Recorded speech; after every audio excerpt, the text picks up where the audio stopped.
have the $50 a day to spend at Arby's, Yeah, but have you tried Arby's sauce? Want some Arby's now? We were talking about that last night too, weren't we? The other night, yes. I was eating an Arby's sandwich when we were having that particular discussion. At the moment, I'm not eating an Arby's sandwich. It just happened to be the thing that popped into my mind as like something that, fast food. You get like the Arby's sandwich, like the extra meaty one, whichever one that is, the extra large. And then you get the curly fries with it. And you dip the curly fries in the Arby's sauce. You get them like saucy as fuck. And then you lay them on, like take the top bun off and then lay those fucking curly fries like all saucy, like 2 or 3 of them, like the good curly ones, like the big ass ones, the ones that you only get like 3 of per package. So you gotta like, that's what you use them for, right? That is the best fucking sandwich, period. Anyway, I view our taxes and shit as we're basically just blowing money on junk food and cigarettes right now. And we need to stop doing that and start, doing what we need to do. Yeah, how do you get to there, right? You got to, again, don't look at it like a point in time, and definitely don't listen to people who are going to show you today there's a point in time and suggest that we're on some trend. You got to actually look at the other points in time. And I think if we look at it realistically, as we, look at it from different angles, from a bird's eye perspective, we're on a good track. Like there's nothing to indicate that we're at the precipice or that we're at some edge of some cliff. We're dealing with the same kind of shit that we've always dealt with, only the things happen at higher frequency. And I suspect that might be spun to make it look like it's, some kind of climax. But instead, I see it as the end, the long trail, or the long tail of the dragon as it slowly sleeps out there. Things seem to have more frequency, but in reality, it's just the last echoes. And then you got the new thing. Like, I see where we're going and I want to go there. Yeah. And I see 1 or 2 bumps in the road and I'm like, let's smooth those out so that way we don't fucking fall off the road. I hear you. I just don't think it's something that you accomplish in like 5 minutes. So I think the frustration, one of the reasons I'm chill about it, I try to be the chill perspective, is that I've been doing this for 9 years. I wish with fucking passion and interest and fucking good ideas and then telling it to people like somehow we could change shit quickly. But things realistically take forever. Like in the olden days, they took decades. Now they take, half a generation. Give it a minute. Like, I think the best thing we can do is have conversations like this, because who knows the hundreds of people that watch that conversation today, if they talk to somebody about it and then that sparks a conversation, they didn't watch fucking sports and they didn't watch some bullshit show. They had a conversation. So that has time to trickle out, right? That has to have a time to affect. Technology is putting us in a situation that the mankind has never seen before. We have access to information that people couldn't even fathom, not even 50 years ago. With Google and YouTube, I can fucking do anything I want to do because I can Google how to fucking do it and then watch a YouTube video. I accidentally clicked the button. You're all on the Daily Gun Show. We're live. And also unfortunately, because it's access to misinformation. So it's hard to, No, exactly. And that's something that, again, it's frustrating for a minute there when we first realized that, like, oh man, we're susceptible, but at the same time, we're smart as shit. We invented this shit. We invented the scammery. You know what I mean? Like, we're strong people that aren't going to fall for somebody pulling a 3-card money trick on us, in real life. Like, once we get our feet on the internet, we'll be savvy and we'll demand like security and, we'll be aware. Older generations that have never seen the internet before, they're in their last election cycle. I'm glad that they're here, and hopefully we'll get a lot of stories onto the internet from them. But the new generation that never known life without a smartphone, I think they know what antivirus is. They know what a phishing scam is. You know what I mean? Yeah. This morning, I had a discussion with someone on Instagram who didn't like the fact that I post political stuff on my, page or whatever. And the discussion ended basically at, well, I post that sort of things to influence the sort of people that are attracted to guns and knives and all the sorts of things that I'm into, to have more of a worldview that I feel is mine or whatever, like a libertarian, pro-freedom, let's, actually fix these problems kind of mindset is what I want people to fucking have. And I feel by just being myself and sharing the stuff I like, I might inspire someone to fucking change what they think. I do a lot of what I do just for that. And then think about it this way too, because I agree with that, and I think that's a good value or a good motivation or goal or whatever for doing stuff and the way you do it. But I also like to think, because I don't even think it's bullshit. In the future, when the AIs, Google has already read every book. Think about the challenge of reading every physical book. They've already done that. Like every book has been read. What if the AIs read the shit I wrote? That's what I'm saying. When the AIs incorporate all the shit that we all thought about and they tell the future a real finger of the pulse of what the time was like, you're literally participating in whatever the hell. I don't know if that's next week or if that's next month or if that's 10 generations from now. But at some point, the big AIs that are as big as planets are going to go read everything that this planet said on the internet. I think it's neat to be part of the beginning of all. It's the same. It's no different than when we look at old photographs of World War I. Or I just saw something that got shoved in my YouTube feed, like unexposed film from World War II. Let's see what's on it. You know, in the future AIs, our chats are that, right? In that conversation this morning, I also thought about the fact that I have almost 5,000 posts on Instagram, and I usually post at least a paragraph. I've written a book. It's super fucking crazy and impossible to follow, but no, it actually might be kind of neat for people to think about that. In fact, I'm surprised there's not an app already that can do it and go back and, you know, highlight some posts, put them into your saved or put them into your whatever that thing is where you can save your own posts in like little areas. And then yeah, and then have it like export all those. Well, that's the problem. Instagram doesn't like APIs like that. But if you could pay somebody to go in and actually do it, pull all your interesting posts and put them into a format like a book, that might be neat. Okay. But in that same conversation, I quoted Jacob Marley to the guy who was all like, well, it's none of your business that the world has these problems. I think it's everyone's business. What do you mean? What is that? I don't know. I've never heard of that. Jacob Marley is a character in Charles Dickens' A Christmas Carol. He's the old employer, and his quote is basically, my business, mankind is my business. I had 1,000 things that were my business that I never paid attention to. My business affairs were but a drop in the bucket of the veritable ocean of my business. That's kind of like, I don't know, I heard that as a kid, and I still think that. So in other words, he's saying that you should be aware of everything and be aware of your piece of be aware of what effect you have in the world. I don't know. It's I'm trying to find the word. Problem is, there's too many people who think they're aware of what's going on, and they couldn't be any more wrong. And yeah, social media is given. I'm not saying this is bad, but it's given everybody a voice. And so, but don't we all come over the years, man? Like, I know exactly what you mean. Like, but isn't that how everybody? I mean, I'm thinking back to like you come up to somebody at a gun show and you meet them, and you're like, let's say you meet somebody for the third time looking for some magazine, and you're like, you're obviously looking for the same magazine I'm looking for. So have you found one anywhere? Like, you know, you have a conversation. Turns out you both have some weird, whatever, Russian pistol or something. So now you know that guy. You see him at gun shows. Eventually, you start talking, and then you figure out this guy carries without a round in the chamber. And then you start that conversation, and 7 years later, you guys are going to gun sight together or something, right? Like, don't we always start like that? Awesome parts about it. It's like proselytizing your fucking message as a Christian or whatever, but you're spreading fucking freedom and that you should carry around in the chamber. But then there's the people who won't listen to you no matter what. Like, for sure. But I'm just saying the internet amplifies or lets more people get together to have that initial conversation. But then the way we proceed is up to us. And I can tell you, it can be frustrating when you're like, I'm in a conversation with a bunch of people that are having, like, let's say a second year gun owner conversation, and I'm not a second year gun owner anymore.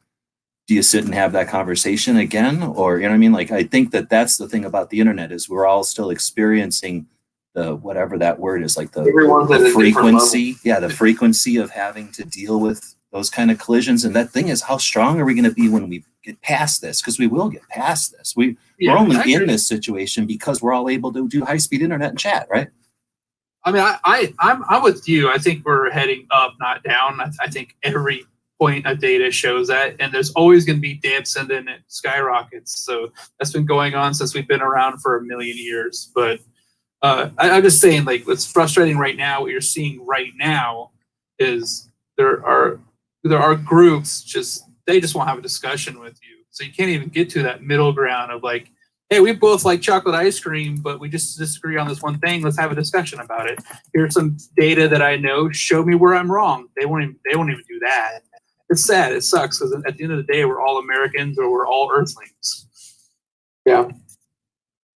But like a lot of people I know, like they hate communism, but they've never really talked with any of them to see what they really think and really have a fully formed opinion of it. I hate communism and would fucking kill a lot of people to keep it from happening.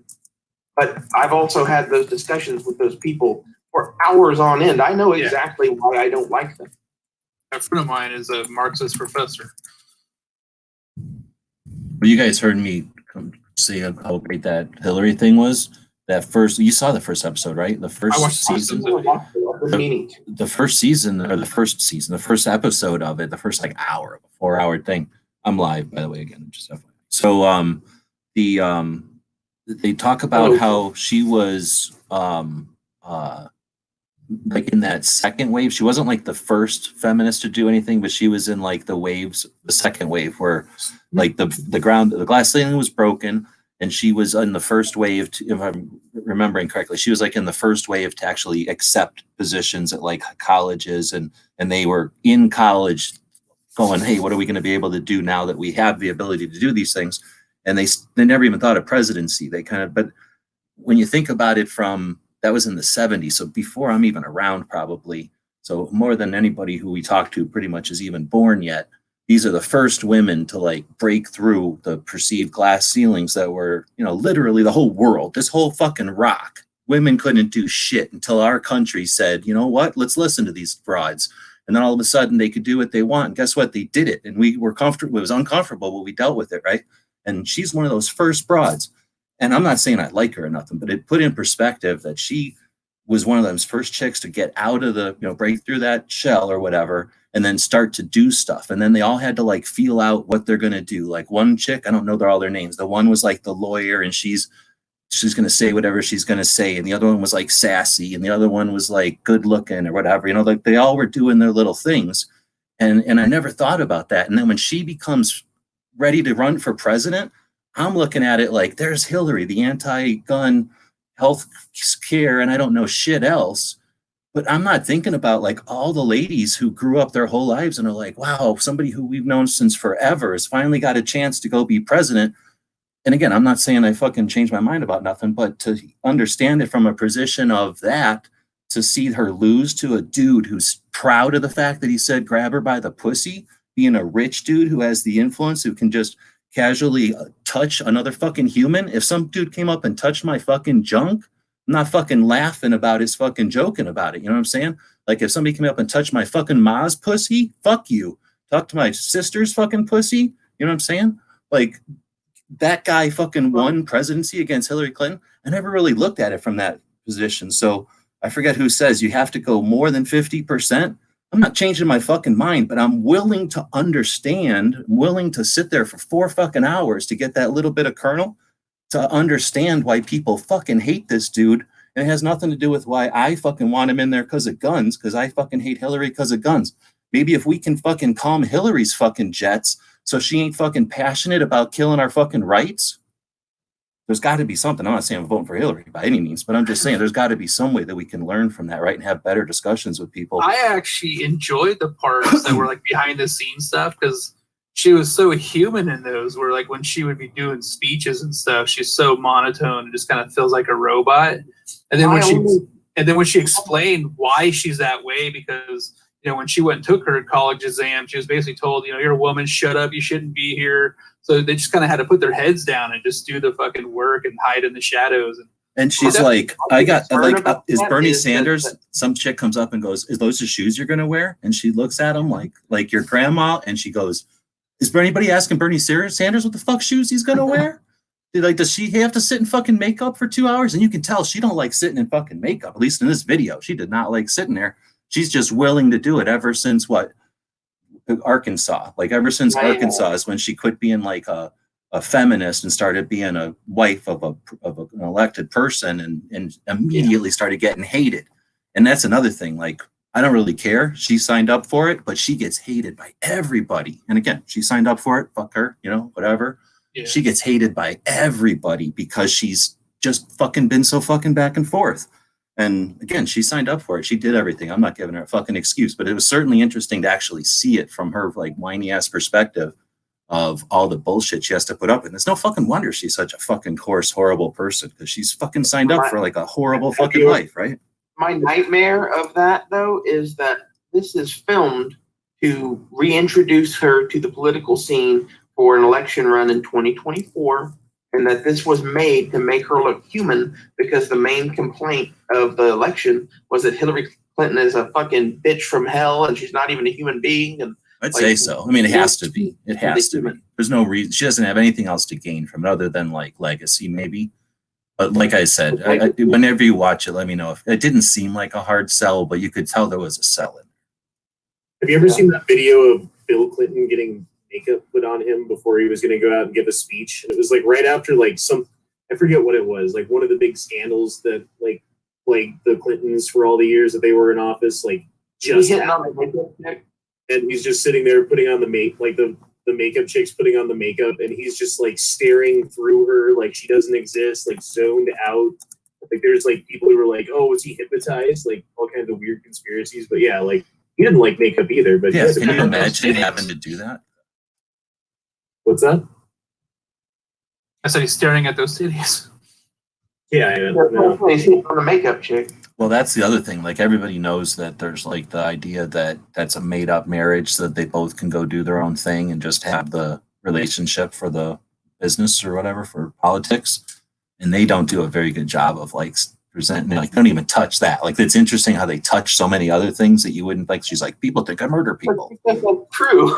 That's what I'm saying. Like it's kind of interesting. So once you see it, let me know if that part is interesting. Because like I say, she touches so many other things that you'd be like, well, she's never going to talk about how people say she kills people right off the bat. She's like, yeah, people think I kill people.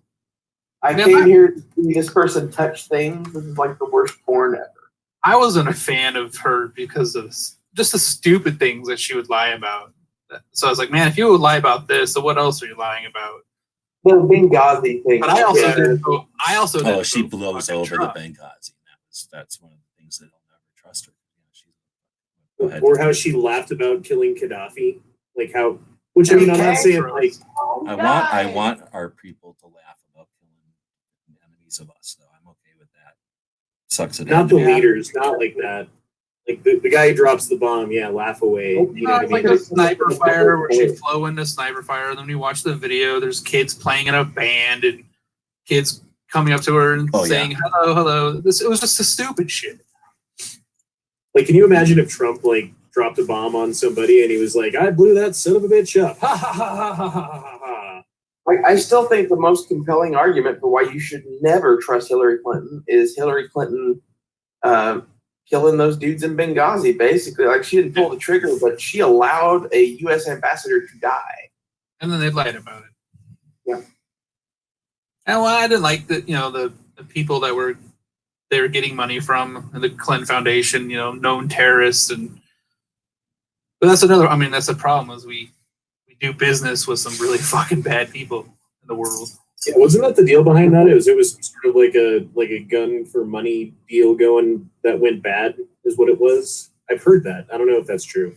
My problem, I don't know the details. Like, My thing wasn't the details, because I don't know all the details. I don't think we can know. I mean, we can hear stories, right? Well, we have our version, but hold on. What I think is the problem is that she spun it. It's like, again, it's like never let anything go to waste. As soon as it happened, no matter what the cause, and she is the cause, but no matter what the cause, she spun it into a political thing, that it was about YouTube, and to casually blow off something that's just not right. It's just, you expect your people, to your elected officials, to do their fucking job and not spin things politically like a fucking Politburo.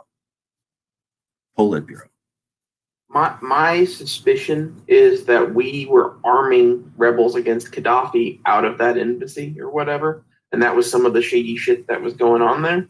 I don't know. Don't you think the dudes that have talked about it would tell you about that? I mean, they pretty much tell you the story. Well, and it seems the ones that were over there were there rounding up guns and shit out of terrorist hands, from what I understood. And that would be the sort of thing the CIA would do to mop up that sort of thing. Make sure that like aircraft missiles aren't floating around. I'm interested in knowing whether or not Hillary Clinton's proud of the state of Libya right now. No, she blows over it. She blows over. We're talking. By the way, we're on air. We're talking on my do the gun show here. You're on the show, but in that movie, they totally blow over Benghazi, and she tries to. She definitely tries to blow over it like a bullshit politician lying bullshit. So that part of it was not. I was not impressed with that. She totally blows it over. What's your thought on the whole the email scandal thing? Oh my goodness! In this movie, that's what part 3 or 4. It's like way into it. So at they that point, they touched in the first episode. Oh, okay. So in this 4-part thing, they definitely take the same pieces and like shuffle it. So maybe they addressed it, but they go into like way more depth later. And honestly, everything good about it is in the first episode or maybe 2. But I think even in the first episode, at least anything I thought was worthwhile. After that, it was kind of a letdown. I mean, the whole it's about Hillary, so it's a letdown. But anyway, when they got into that, it was only interesting to see the way that she bullshitted her way out of acting like it wasn't a big deal by suggesting that here's the deal. They wanted all my business emails, and that makes sense. And then there was my personal emails, and they were all this insignificant thing. And then I just threw them away. Big deal. And of course, they're not going to push her on it. So it just left it like that. It was just fucking ridiculous because we know the bullshit dance that was really going on there. But again, this is by her for her, so it's not gonna touch anything too delicate. Upset me was, the head of the FBI was like, "Don't think if this was anyone else that we wouldn't throw you in prison." I was like, "What the hell does that mean?" Right. So did she do something wrong or not do something wrong? Well, I think it wasn't because of her, but like the position, and it was again something about the timing. And she can definitely act like when you're the first person to do something, you cannot know, but. That's so weak. And it's not somebody you can't simultaneous be like, I'm feeble. I can't figure out email. And at the same time, simultaneous be like, I should run the country. Like you don't get both, right? And one of them means you can't run the country. So either admit that you're not feeble and then you're a liar and you can't run the country, or you're feeble and you can't figure out emails, in which case you can't run the country. So I think higher attack. There was a guy who took pictures of himself aboard nuclear submarine. He was taking selfies and he had pictures of himself and he sent them to a buddy to be like, here's the pictures of my submarine, me on the submarine. And he got put in jail for 20 years for espionage. There's people who do things innocuously that they don't think that they're breaking a law, that they don't see the harm in it. Yeah. And that a verbal reprimand. That's all he probably should have had. Right. No. When you're taking a photograph inside of a nuclear submarine, that's a little. That's where you're taking that picture. He should have known better. He honestly should. Yeah, that's more than just an error in judgment. That's probably somebody because that's more of a potential somebody fishing or whatever that's called. With a spy might say hey, I like your size of your business. Show me a picture of your submarine. Yeah, and I'm not saying it wasn't that, but I'm pretty sure it wasn't that. I think he was just being dumb and taking a picture. He's just some ensign or whatever. He was an enemy agent before he gets charged and convicted of espionage. Right. Exactly. And then there's probably a little bit of you got to slap somebody hard so that it stops the next 10 years worth of people from doing it. I'm just saying that might be part of it too, right? That's exactly it, because that's how the federal government thinks about some of that shit when it comes to prosecuting people. Yeah. It's always the federal guidelines for anything are that it needs to be a worthy thing to go after. It can't be someone evaded taxes for $5. You don't go after that. Someone evades taxes for $50,000. You go after that one instead. You spend time working wisely. Efficient government gets to go after everybody for every $5 indiscretion, though. That's the. But they aren't efficient, though. Yeah, no, I want them to be inefficient because I don't want a government that can keep track of everybody's $5. Yeah, I know. I just watched this thing. This guy was playing a video game online and was talking shit to his friends or whatever, or to people who weren't his friends, and ended up saying some pretty messed up things, right? And then the feds show up at his door, search his house, arrest him, charge him with I forget what it was, like conspiracy to carry out a plot to like shoot up a school or something like that. I don't know what it was, but he did 6.5 years in prison for talking trash on a video game. Anyway, my point of what I was saying before was that in those guidelines and shit, one of them is, will this crime be repeated by other people, and are we punishing it not because it's financially wise to do so, but because we do not want other crimes to be perpetuated? And it could be one of those sort of things. I was gonna say, I think that's what they did to that kid, though. And it did what they did to the kid too. Yeah, he was 19 years old when it happened, and he was They 27. don't want you speaking your mind, and if they think that they can get you on some sort of hate speech or threats, they will. Yeah. Well, the problem is there are kids who do that shit, and then they do go blow up or shoot their classmates. That's a tough one. Yeah, but he's currently going through like countersuing or suing the government or something because they did some shady stuff to get him convicted, and they didn't look at all the evidence because like there were like days of transcripts of him just saying nonsense, and like talking trash, and like testimony from teachers and stuff who knew him in school and all this. Like, there's got to be a line where you're like, okay, like we're looking for the guy and we thought we had him, but it wasn't him, Meanwhile, they've ruined that person's life over nothing. Yeah. And Over like, someone else could possibly do this thing and it wouldn't be bad. Like, I don't know. You need to find the fucking line between those two. and that's scary because that leads over into like red flag laws. Like, at what point is something that I say or you say or someone else says joking online taken seriously by someone else out of context, reported to the authorities who don't fully investigate anything before they slap the cuffs on you or whatever and come to your house and take away your stuff, and then you got to fight it in court where you're probably going to lose because now you have the burden of evidence is upon you to prove your innocence, which is the opposite of how the law is supposed to work. I don't know, man. No, I totally get what you're saying, and I don't 100% disagree with you. Unfortunately, we have assholes that do that crap, and just as well as I do, that's one of the biggest reasons that people claim why they want guns taken or assault weapons taken away because kids are going to school and well, I know that. I understand that. I'm not dumb enough to be online saying I'm going to go shoot up a school. Take away all those AR-14s. Oh, yep. Just cut up what you just said. You just said it.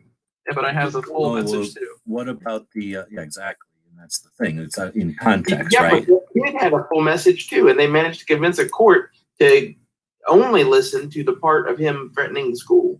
Yeah, I don't know the specifics or whatever. I know that I remember hearing something about a case where some girl, I think more than one girl, has gone to jail for telling a dude to commit suicide so many times that he committed suicide, and she went to jail.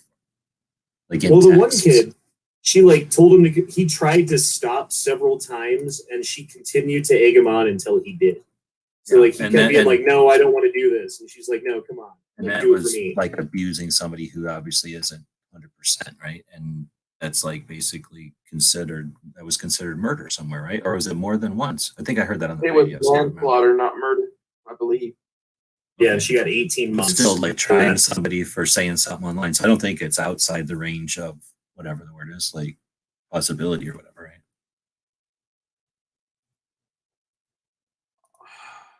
I don't know. And then you got all these like, what do they call them? Where you like SWAT people, the swatters, and like they'll like find out your address online because you do videos or whatever it is, and then they'll like call in a, like hostage situation at your house and get you swatted.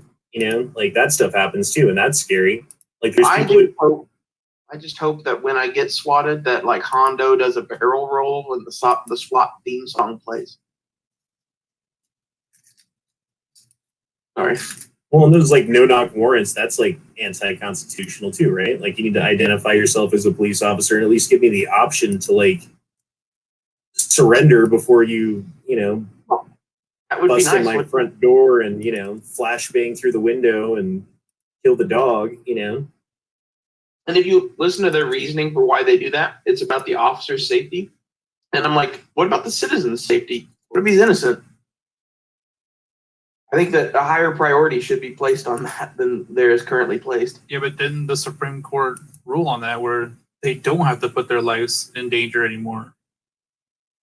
Just don't know, because the but- Supreme Court says it doesn't mean it's true. Well, and putting your life in danger like can mean a lot of things, right? Like premeditating or whatever it's called, like, setting up a raid and organizing it, like, and then whatever that would be like, it would be not putting in a speculation that the person is innocent, like you're saying, like if what we're talking about is when these things happen and somebody gets killed or whatever, it's when it's not like that you're saying they should or shouldn't ever do a raid, but like, should they have done it that way, right? Where like there was no other option for this guy to get killed. Like, could they have just waited for the guy to leave his house and then put him in handcuffs? Did they have to do it at 2 a.m. and scare the shit out of everybody?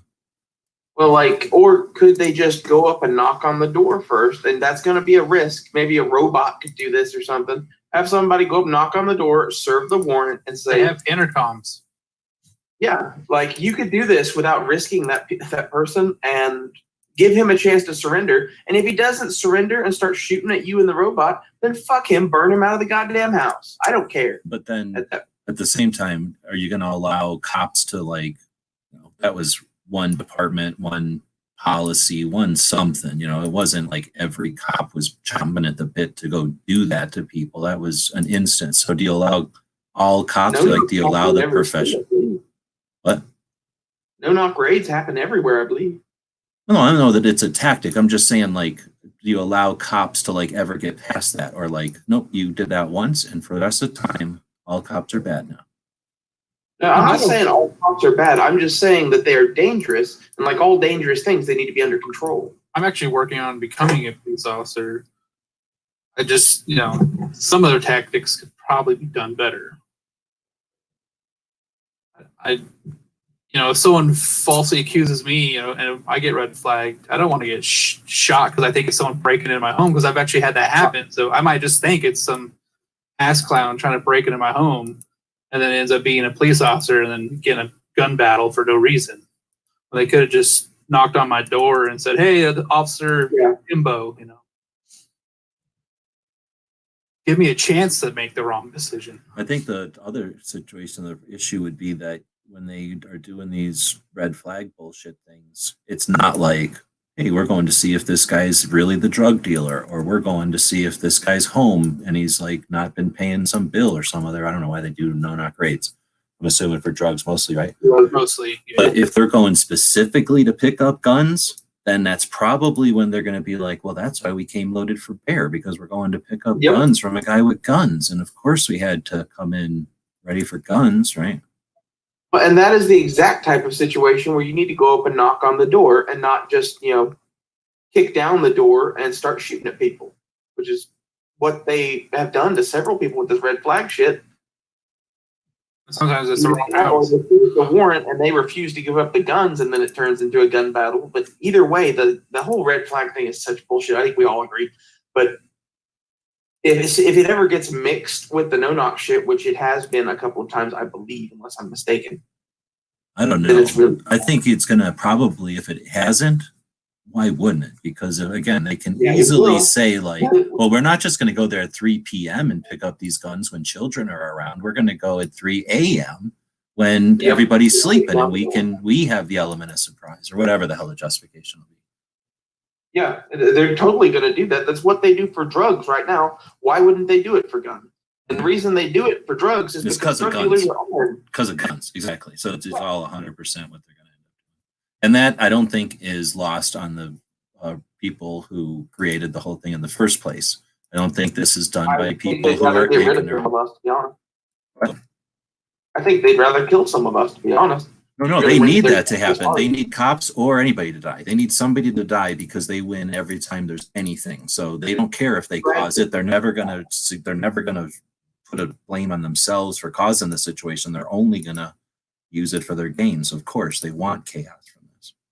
And anytime that anyone like fights back against the cops, let's say it's like an unjust raid or an unjust like red flag or whatever, right? Wrong, and someone fights back and like ends up killing a cop or hurting a cop or anything like that, that person is now considered to be a terrorist. Like anything you see about them in the media is going to be 100% negative, and like you're not going to be able to counteract that with any like small YouTube channel or whatever, you know, like it's going to be bad for anyone who does that. It's not going to be like, oh, like this, like look at the Whiskey Warrior thing. We were talking about that earlier, you know, like you got to be careful about who we back. That taught us that lesson. You can't just back anybody who says, oh, you're getting red flagged. You know, you got to like look into it. So that puts a hesitation behind us as well whenever something like that happens. About the Whiskey Warrior thing a little bit again, because that was either in Matt's chat or when we were off air. And I don't think anyone who's listening on GWeb's thing, you know, would have known that whole conversation maybe. I don't Well, know I if mean- there's anybody, there's And like it was 11 before people, having- 13 people. I don't know if they're listening. The people that are listening, if they listen to Matt's chat. So I don't know, man. Like the Whiskey Warrior thing, like he ended up being a jackass. You know, he ended up being like the kind of guy that you wouldn't want to like throw support behind if something like that was going on. Like maybe he did something, maybe he said something. I don't know. Maybe they're justified. I don't. And like it was, right. I don't remember, but it was something like he wasn't on the level. Like he lied to people and people believed him, and now people have that. He had a felony arrest warrant and a misdemeanor arrest warrant in the state of New York for something. I don't remember what it was, but he went online and actively used the gun community and the whole, you know, Domestic locally- violence. It was domestic Yeah, violence. No, domestic violence. I think that the way you present it, though, it's not like he sat down drunken one night and said, you know what, I'm going to accomplish, and then successfully accomplished it. I think that he was doing something, and all this, you know, everything, all the, what they say, like the clouds were aligned, stars were aligned, and then his was the thing that took off. God help me. Right. That sparked a thing. Yeah. And people right. were right. That morning, he got in a fight with his girlfriend, and that's how it all started. I'm just saying people were ripe for like, let's champion this potential injustice. Here's the first instance of it. Boom. And it was a non-start or whatever, you know, incorrect. Yeah. So We now have to anyone who is in a situation like that, let's say legitimately, right? Like where it's like a legitimate, like bad thing that's happening and people should stand up and people Right. should be aware. They're going to have that hesitation. They're going to have that, like, that question in their mind. Like, is this another Whiskey Warrior type situation? And then by the time it's done, like, you know. Well, that's good. There's no way that anything could be presented to us where we're going to be like, there we go. There's the honest truth. We can all agree. And that's the perfect way it should have happened.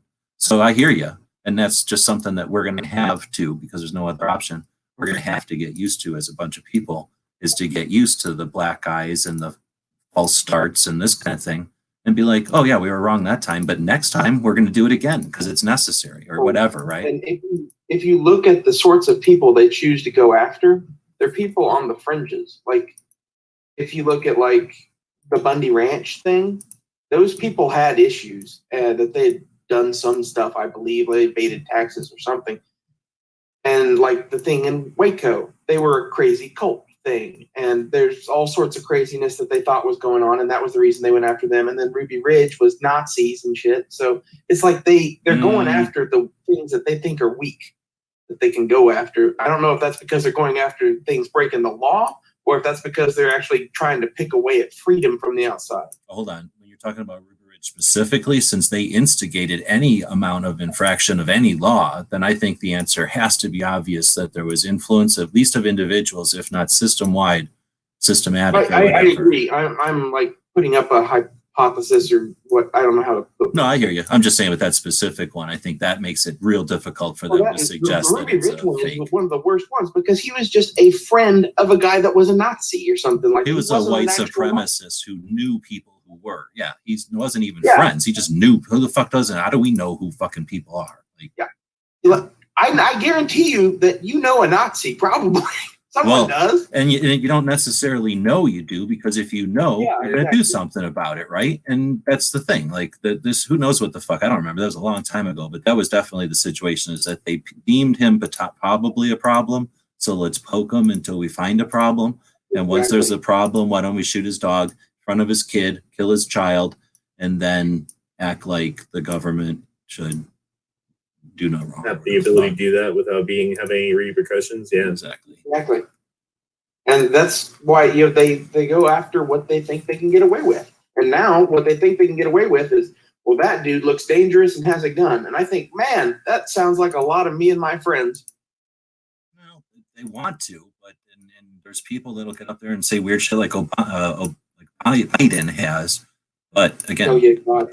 conversations like we're having, people going out there and being aware and, saying, hey, did you know this, when people are saying weird shit, or, just the involvement that we have that we've been talking about, I think, again, is the indication that we're not doomed for sure. I mean, we don't have a clear path, but I think we're in decent shape. And we're a bunch of people who are used to adversity and not having shit our way. It just takes a minute to realize where we're at. And then I think like I said, I think it's more like there's speed bumps, and we need to make sure that those are there. And like, I'd rather talk about them and know about them than pretend they don't exist.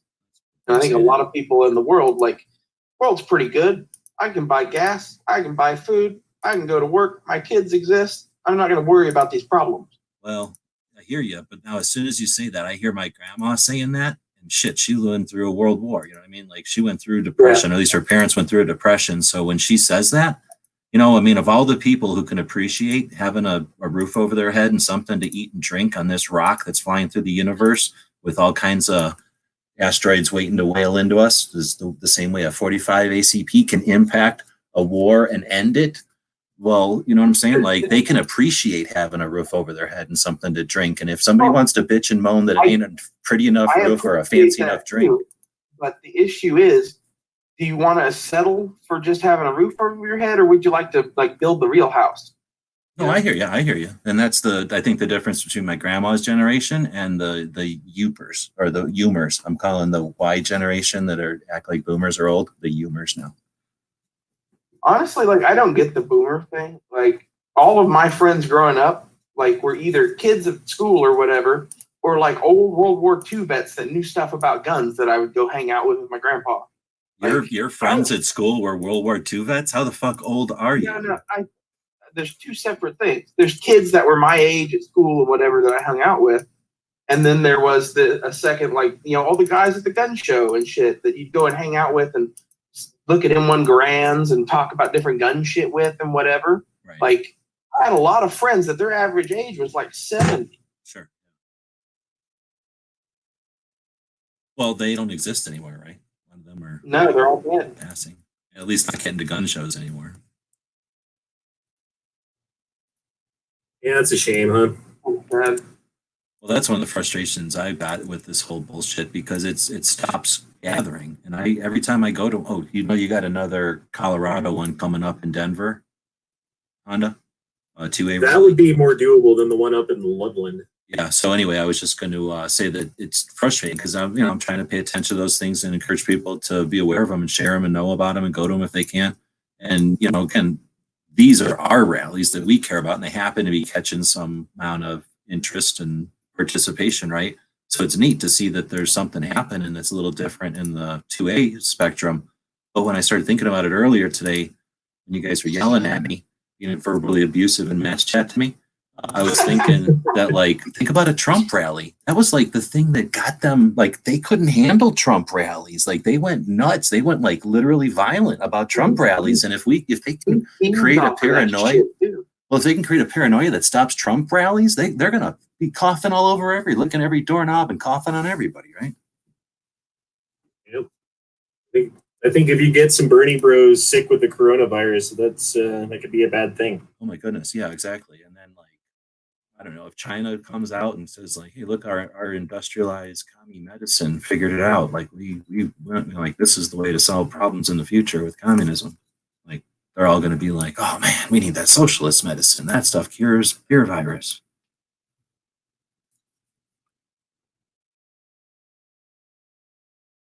Right, I stepped away for a second. Damn kids.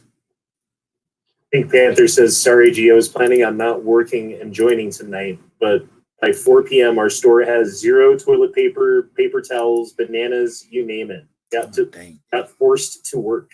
So I went to Walmart yesterday after the Daily Gun Show. It ended at let's say midnight. And my stupid ass Walmart's now closed at 1 a.m. because they suck butts. So I only had an hour. I get over there and I'm buying regular food because I had already panic rage bought last week or earlier in the week, and I don't have any money, so I was just buying like some perishable food, right? Some spinach and some nut milk, and then looking around. I always look to make sure they're not like sewing. There's this one sewing machine I've been eyeballing, and you never know at a Walmart, like they just decide to sell it for $5 one day.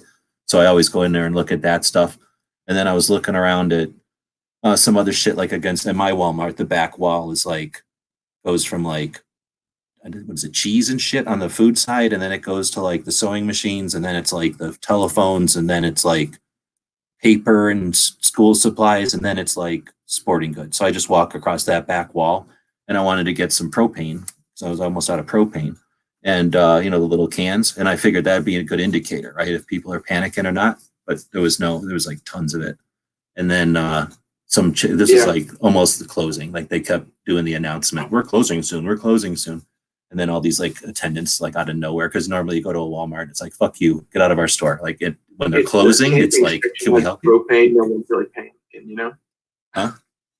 If the camping section still has those propane bottles for lamps and stoves and shit, no one's really panicking yet. That's what I figure, right? And but then they were trying to get me out of the store or whatever. So there's this chick following me, and like she kept going. So I'm like, okay, I guess that's their new way to get people out of the store. But I think I'm going to go over there again today and see if there's any like change, if like the panic has hit Tucson or not. I need to go to the grocery store. I need some toilet I was paper. at Safeway today, and everything was fully stocked. Yeah, I was going to say everything was fully stocked. The only thing that wasn't was like maybe there was some gap in the cleaning supplies. I didn't walk down it because our Walmart's like a fucking giant thing, and I didn't feel like walking all the way down that aisle. But I could see there was like a gap of something, and I'm guessing maybe hand sanitizer.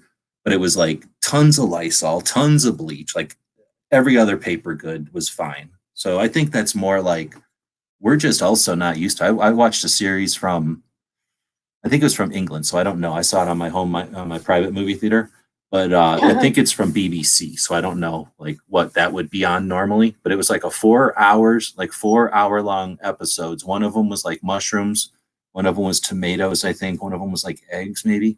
And it was like from creation to plate or something like this, like the whole process of like how food gets to you. And it was really neat because it was not just about the food, but about the transportation and the facilitation and cooking. Modern marbles and shit like that.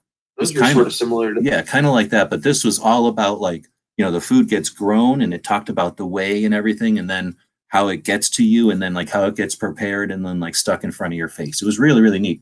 And in the process, it really satisfied a lot of concerns I've had over the years about stuff. And it was just really neat. Anyway, I think that in that thing was where they talk about how very little, there's no warehouses anymore. Warehouses only exist to like take stuff off a boat and put it on a truck or whatever. Like there's no like stockpiles of shit anywhere on the planet for anything.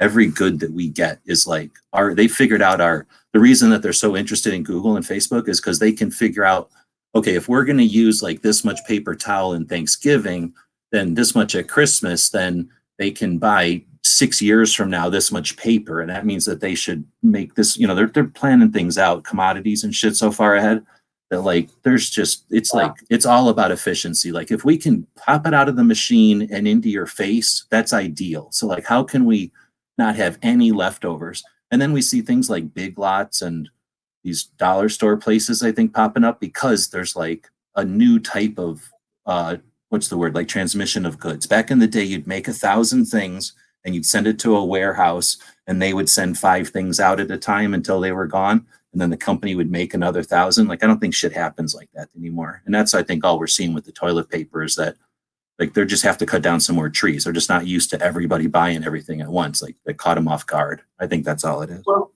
honestly, if you told someone a month ago, people are going to get so freaked out about coronavirus that we're going to run out of toilet paper, they'd be like, you're a crazy person. That's a bunch of just disjointed facts. Yeah, exactly. Like, have nothing to do with toilet each other. Paper, the only reason we're out is because everybody went and bought like a few months worth of shit, and everybody buys toilet paper. Everyone. That's why we're out. Yeah, I went to the store earlier today, and the entire cleaning aisle was like looted. Like the other aisles were fine. Like surprisingly, like the canned food and all that looked like it was pretty well stocked at the King Supers right across the street from me or whatever. But like the cleaning aisle, like they had paper towels, but they didn't have any toilet paper at all. Like any, zero, none. They were like basically out of all of the different paper towels are toilet paper, huh? well, yeah. But all the different cleaning supplies, like the antibacterial wipes, like the sprays, the bottles, all the cleaners were gone. Like even like the buckets and the mops and stuff, dude. It was weird walking through that aisle. Like it was like empty. What about like stuff like that too? Like if you're a business, let's say you're like you do people's nails or like you whatever, you do some kind of a business where people come in, you probably got to buy all kinds of extra shit just to make sure everybody's comfortable and like have hand sanitizer by the door. Like even my dollar store has a little station set up now. They never gave a shit about that until last week. Well, like at my work on Saturday, usually like on a busy Saturday, someone will have to go into the bathrooms and like refill the paper towels at some point, because we'll run out at some point. They had to go in there 3 times to refill them on Saturday, and we weren't even busy. That's scary because that's not people like taking them home, right? That's just people actually washing their hands when normally they don't. Yeah. It's crazy how little people actually wash their hands. Exactly. And then I forget who it was, like nurses or something will put out Instagram things or maybe doctors and it'll be like, why weren't you washing your hands last week or whatever? Like, where's this advice coming from? I always think it's funny when you have to like you wash your hands and then you got to touch the paper towel dispenser to get paper towels. Like, well, I just like undid all that work. Why do you think a lot of doctors and nurses are coming out and saying this is not a big deal? Because it's not a big deal. Well, I mean, in Italy, it could be that it's not a big deal. It could be that they're underestimating it, or it could be that they're being told basically like, hey, we need to like stop people from freaking out, so make a public statement, Oh, also, a pandemic virus that destroys major parts of the population would be somewhat apocryphal to suggest in the medical world. So there is the fact that like it's dogma that, oh, it's not going to be that bad. It's like the flu. They say that about everything. Well, in other words, like acknowledging that they can't control it or something. Yeah. I think honestly, like my sister-in-law, she's a nurse at a ER, like a trauma, whatever, and she's pretty freaked out about it. And she's gone out and bought a bunch of stuff, and like she's not making public statements saying that or whatever, but you know what I mean? Like she's not like treating it like just another season of flu.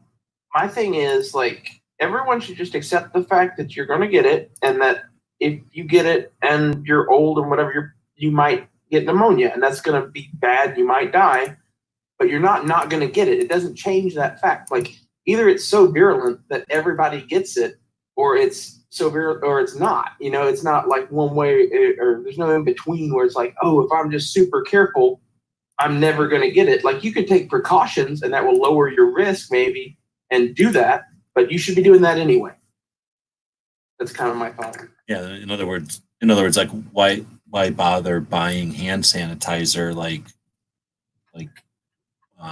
as if somehow you're going to be in a bubble because you don't catch it off of the food thing or the cart at the food store. You're still going to get it when you go to work tomorrow. Yep, well, that's what the disease expert is saying. You're going to get it. Sorry. That the disease expert that works with the CDC is like, you need to be covering your mouth with a legitimate mask. Yeah. Washing your hands ain't gonna do shit. This is pretty much just an airborne disease. Are you talking about that speech where then she like licks her finger and turns the page? No. This is a guy. He was on Joe Rogan yesterday. Okay. Have you seen that one I'm talking about? Yes. I know you don't watch Joe Rogan, but I would recommend watching that. I only watched about 20 minutes of it, and then I had to stop, and I'm going to start back up. But what I watched was good. I watch him. I don't watch him on a regular basis, but yeah, when somebody says something's decent, I'll go watch his interview or I whatever. forget exactly which episode it is. Do you remember? I'm looking up right now. It's like, yet again, I only watched like 20 minutes of it, but they were talking about all that shit. And the fact that it's airborne and not surface shit that you pick up is important information that no one is talking about. Yeah, that's scary, man, because that means like washing your hands isn't going to help you. Exactly. If someone's around you and they're breathing or sneezing or coughing or whatever, like there's a good chance that you're going to breathe that in. But it's that easy. You wear one of those little white masks like people in Japan wear, and you're No, basically those don't work. You need the N95. what? Those Well, okay, that's technically the thing could get through there. Like if somehow it was sprayed in your face and you sucked the guy through from the fucking disease thing on Michael- Joe Rogan took it down. Yeah, Michael Osterholm. Like he said, the surgical masks are basically useless. Well, I'm They're just about if someone were to usually- cough in your face, I'm just saying if you're walking along at the store and there's like particular floating around in the air, it stops it from going into your mouth. It doesn't need to, as long as it stops on the filter. He's saying that those typically have openings on the side, Oh, and so the virus could just get right through there. So it's good. It'll help you not spread it, but it ain't gonna help you from getting it. I still say for the cost of those things and for the peace of mind, and then for other people, I think that is a calming thing. I don't think it's that, and I still don't agree with you. I mean, yes, if you had it like a strong wind and you had to stand there and it would get you, yes. But for like the casual walking through a store, I mean, I guess I could be wrong. I just don't see how a little virus really cares to get in your mouth. Like it will get in your mouth if it can, but that's putting enough barrier in front that I can't see why the little particle isn't It's going not to enough fall of a in. barrier. I know how to put it to you. If you were gonna be in a fucking chemical attack, would you want one of those masks? No, we're not in a chemical attack. I'm talking about walking through a store where it's probably not even in the store, and you're just. I mean, you're not Well, going you to wear don't a gas know, mask. man. Like you have no way of detecting this gas, whether it's there or not, and it will kill you in like 30 days or whatever if it's Ebola. Not even 30 days then, but like if it's a bad enough virus, it is as deadly as fucking acid. I'm not talking about corona, but it's almost an identical situation. You're like talking about putting a piece of paper over your face for protecting yourself against dangerous shit. Well, no, again, I'm not suggesting it's going to save you. I'm just saying I would put a paper on or one of them little masks on over not doing anything just because it would stop a piece of saliva from don't falling. buy that mask and buy this other mask that's the same price. The N95 respirator mask with the little gauge at the front, that will stop it. I'm just gonna wear my gas mask when I go out now. And at work too, I'll be like, What the hell did I just? I just watched something about some chick that can breathe underwater. I think it's the new Vin Diesel movie, and he gets some kind of a red, like Iron Man implant in his chest, and it glows like Iron Man. Oh, Bloodshot? Yeah.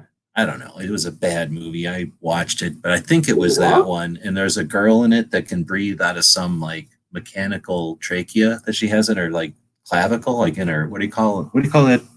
Where you're Tube or intubation or no. Well, no, not what it normally would be, but like if you go down, what's the thing called at the top where while your ribs come together at the top here?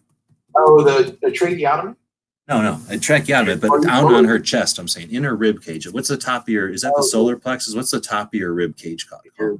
your Right in the top of your chest, like where collarbones. yeah, where your two collarbones come together. She somehow has this like metal thing in her chest there. It makes no sense. But you know, like normally you'd have like when you get like cancer and they take your neck out or whatever, you have that hole in your neck. It would probably look too gross. So instead they put it in her chest. So you'd look at her boobs, I guess. Anyway, that's her superhero power is she's got a mouth or a breathing apparatus in her chest or something, and she can breathe underwater, I think. Anyway, if you had one of those, you probably wouldn't catch the shit because then you could just wear clothes and the clothes would stop all the sternum. Thank you. Sternum. Thank you. It's worth watching. What are you talking about? The Joe Rogan thing you put in the chat. Oh, okay. I'm gonna have to open it on this machine. I use the history a lot more. I can open something on one machine, right, with my YouTube account. Psychedelic CPAP. And then it's in my history. And then I can go to any other machine and go to my history, and I got it there. So I do end up using that. Was that an ad trying to sell you psychedelic sea bass? Gaia? Psychedelica. Oh, Taken us out of a state of almost sleep all the and people brought on us the into full awakening. all the Is it a book or is it some sort of a a thing? bunch of people people that have theories about what happened to the Earth in the past that are like excluded from normal science. So it's like Atlantis and like Randall Carlson and who are the rest of those guys, Honda? I don't remember the names. Well, all the prehistory stuff. People that suggest that, let's say you had a bunch of tech on CD-ROMs and thumb drives, and then there was some sort of an ice age. How many thumb drives and CD-ROMs would exist? That's exactly their point. Yeah, Graham and what giant Graham stone monuments would exist? It's interesting, actually. If you look at like YouTube and you watch some things about like abandoned buildings and stuff, you just let like plants attack a building for like a decade, and it's almost gone. Like very few buildings exist. I mean, some of that crazy Nazi shit will still be there. All those crazy Nazi barricades on the fucking East of Europe or Western Europe, and there's crazy underground bunkers and shit still in Germany too. Like, I see those tour videos. Have you seen those? Yeah, like but I watched Nazi they shoved one at me bunkers. yesterday that was some kind of, this is more like by Stonehenge in England somewhere, I think, and or at least it looked like a bunch of English people doing it. I don't know. Yeah. All those England people, it seemed to me. So then they found some hole in the ground, and then they went down this farmer went down this hole in the ground, and then it turned into stairs, and then it turned into some other kind of stairs, and they basically found this like weird stairway down to nowhere. And then they got all creeped out and left. And then I wasn't really watching it because I was doing other stuff, but it was like a 45-minute video. And it's some kind of well, shit, I can't think of the name, like something's well near Stonehenge. And it's all about how they think that Stonehenge was an attempt to recreate something that happened even before the Stonehenge people. And then this one guy's like, who the hell would do that? And like in this video, they're literally recreating the fucking weird well that they found. They're like, we're going to try to build it ourselves. And they try building it like 15 feet over from where it actually is. And in front of that, there's some guy going, I don't think in the past people would have rebuilt something. What's the point? I'm like, you dumbass. Like, you're fucking standing in a rebuilding of a thing that you don't understand. So anyway, this thing was supposedly like saying how Stonehenge era shit is some sort of a feeble attempt of Steel Age people to recreate whatever the hell remnants of some prehistoric civilization that they only see the remains of. All the Randall Carlson stuff is basically that there was a civilization here that was at our level or above it, and a cataclysm happened, and maybe a few people survived and tried to rebuild, and that's what like Egypt and Göbekli Tepe are and shit like that. Oh, there's a thing. He says that we got down to like dozens of people or something. Like humanity got down to like dozens or hundreds of people at one point after one of those things. They're talking about hundreds. Yeah. So they're talking about a time. They're not. I don't think anyone's saying that like the level of technology of humanity at that time was anywhere near what it is now. But it's certainly like a lot higher than the level of technology that they had like for centuries following. I don't know if they're saying it's at our level exactly, or But like with certain things though, when it comes to like megalithic stone and moving it into place and shaping it and stuff, when you look at these old, do that now, man. if you look at these old megalithic sites, the oldest stones are the most well cut and the biggest ones. The ones that are on top, like the younger stones, the ones that people like later put on top of that and built on top, are smaller and cut like with less precision. So at some point there was like a degradation of the technology of whatever sort that was that they used. And then you look at Göbekli Tepe itself, right? Intentionally buried by human beings with baskets of rubble 12,000 years ago, which means that it was built at least before that, right? Like who knows how long before that, but it's been like proven that it was buried intentionally 12,500 years ago. And that is a megalithic stone structure with carving in it that would be difficult to replicate today, much less back then. They don't know what it means, and they don't know who the people were, and they don't, they don't know if it's like some sort of language or hieroglyphs, or like they don't know anything about it. There's no like Rosetta Stone like showing some translation to Greek or something so that we can understand what the hell they're saying. And the people who built it are supposed to be hunter-gatherers who don't have enough food to do shit. It doesn't make any sense. And it was built in the deep depths of the Ice Age, right? When there was supposed to be like, I don't know, like you look at like the land mass, look at the land masses of the world. like the coastlines were completely different. Like some places hundreds of miles from where they are currently, because it was a 400-foot difference in the ocean levels. And when you hear stories of things like the Great Flood and Atlantis, it kind of makes sense, you know. And I'm not saying that, again, I'm not saying that there was like some greater than our technology civilization that happened 12,000 plus years ago, but I am saying that there was probably some people who knew some shit and they're not there anymore. Again, I'm saying possibly equal to or different than us. Because, like, we don't build things out of stone like that, but if we focused on it for 10,000 years, we might be that good at it, you know? Yes, we have. The Hoover Dam has just as much concrete in it than any of the pyramids. Yeah, that's concrete. That's concrete, not carved blocks of solid rock. Right, because we found better ways to do things. Yeah, So, or we found an found inferior, slaves. or maybe we found an inferior way, but we definitely found an alternative way to spend done it. some of these with thousands of slaves, man. Like what I'm telling you is they had some other way. I don't know how. Maybe they could melt rock and pour it into that shape. I'm reading stuff from engineer sites, and all of them are saying we could easily build a pyramid today with our technology. Oh, really? I don't know. That's true. Whenever you listen to one of these things, they suggest that no one can build it. But here's what I would suggest. If it's possible to build a pyramid today, don't you think somebody would?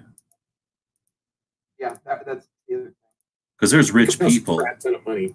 I don't care. There's rich people. There's super rich people, and they build islands in places. I mean, you know what I'm saying? Like, they do some stuff. And you don't think that somebody... you can like land planes on. An island you can build a base on. Like, what do you do with a pyramid? You never been to the pyramid in Vegas? That's true. No, I've been there. Yeah, different. It's not like an exact stone replica of the thing. That's a joke. But they also don't need to make it out of stone anymore. For part of the archaeology thing, and I was pretty well convinced that by talking to them, some of this would be very difficult and very expensive, if not impossible. Well, and the Sphinx itself is supposed to be way older than anything around it. Like, that was the original thing. And if you look at like the proportions of the head to the body, like, you can tell like it had a bigger head and they carved it down at some point. Well, I'd and then suggest... when you look at the weathering on the side walls, like the Sphinx enclosure, it shows heavy rain weathering that hasn't been prevalent in that area for about 11,000 years. So it has to be at least that old, you know.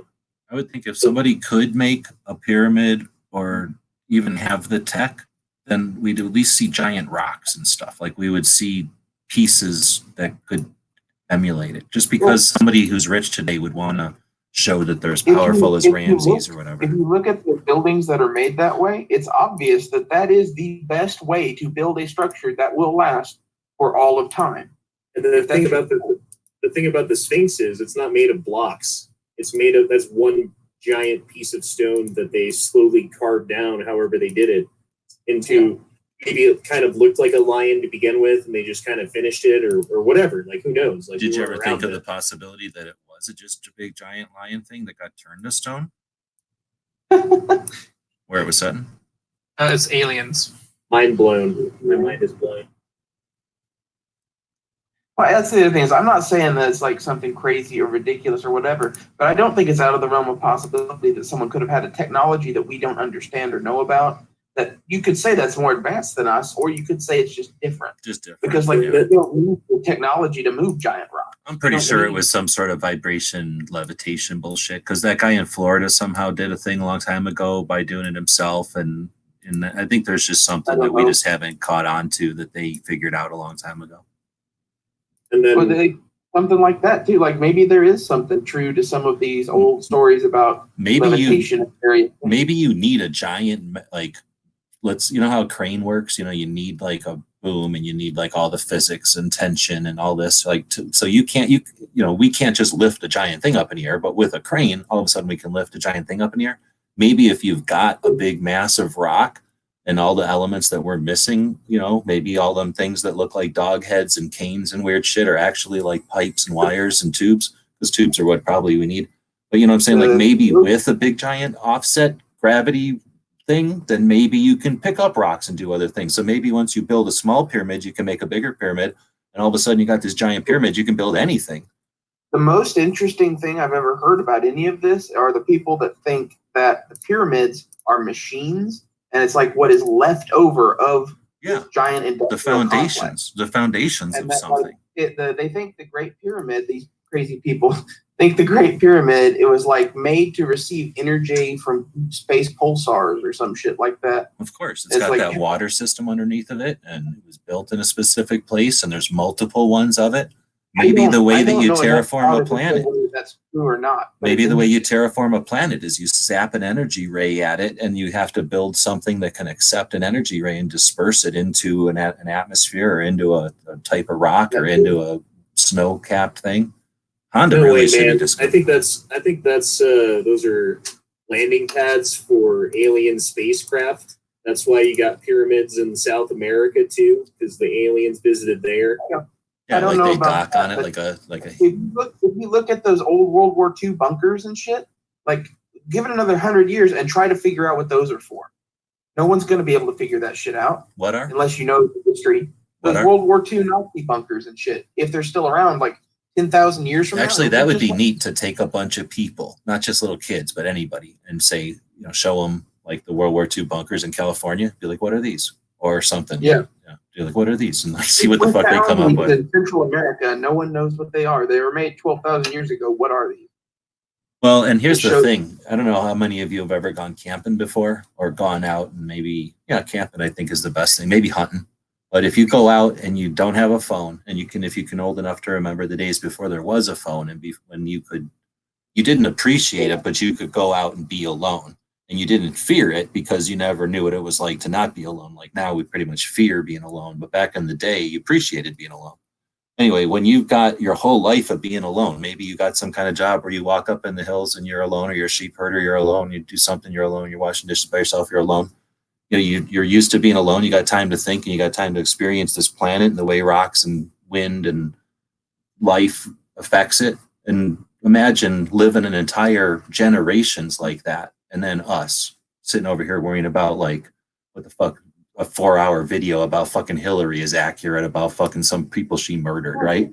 Like, what the fuck can we possibly know about what being in touch with this fucking planet is? If this planet is a spaceship, if all this life and shit on it isn't accident, or if it is an accident and it's all a fucking fragile fucking stuff, who's more in touch with it? Somebody 4,000 years ago or somebody today? Somebody who lives on that fucking planet, right? And like is part of it, who fucking it literally can't even live unless you fucking intimately know it. How the fuck did they transfer that shit? And we're sitting over here like we know shit because we fucking judge a fucking color of green as zombie enough for us or whatever. Yeah. We're pretty pop messed up. We came from those people, didn't we? Yeah, that's true. We did. And it's in us, right? It's in our blood memories. Well, it definitely is, because Honda and I were talking about this the other day about the whole, like, a lot of shit about our modern problems are caused by the fact that we don't live alone in the woods hunting caribou and chopping down trees and shit. Yeah, we were talking about that. And like, there's something missing from what we fundamentally are what as happens? humans as men. You know what happens when you sit around in the woods hunting caribou? That's how the caribou virus fucking starts, and then we'd have this whole fucking shit start over again. Yeah, that's how they stopped building the pyramids. They caught the pyramid virus. They were all worried about the fucking olive virus that was coming from across the Mediterranean. It wasn't for all the crazy Atlantis technology that wouldn't have spread around the world, but since they had the traveling going on, I'm not saying everyone should be a hunter-gatherer or whatever.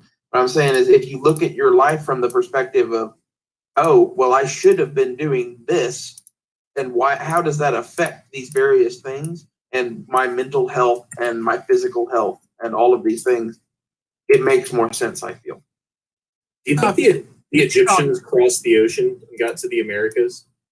I don't know about that. No, I think I saw a thing that said how we fucking went over there. Have you seen that one?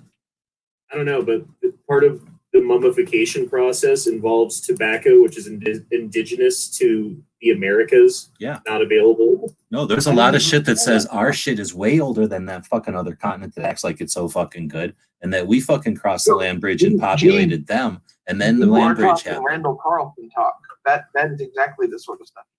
Yeah, is that the old guy with the beard? Is that an old guy with a beard? Yep, he's the guy with the beard. Yeah, I think I did listen to that guy. And I thought that was interesting as shit because I think our It pyramids is. look way the One fuck of my older than their favorite people pyramids. was. And doesn't their weird Egyptian shit look like some half-ass recollection of what the fuck was going on over here? The legit Aztec shit?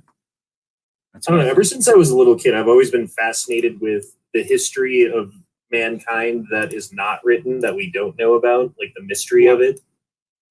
And like now that we're starting to get some of those answers because of like this pouring chat. of ice sheets and like geology and like all these like things, like advancements in our technology and understanding of how the world works, we're able to kind of reconstruct in some part like what happened, as far as like the earth's part in it, what happened then.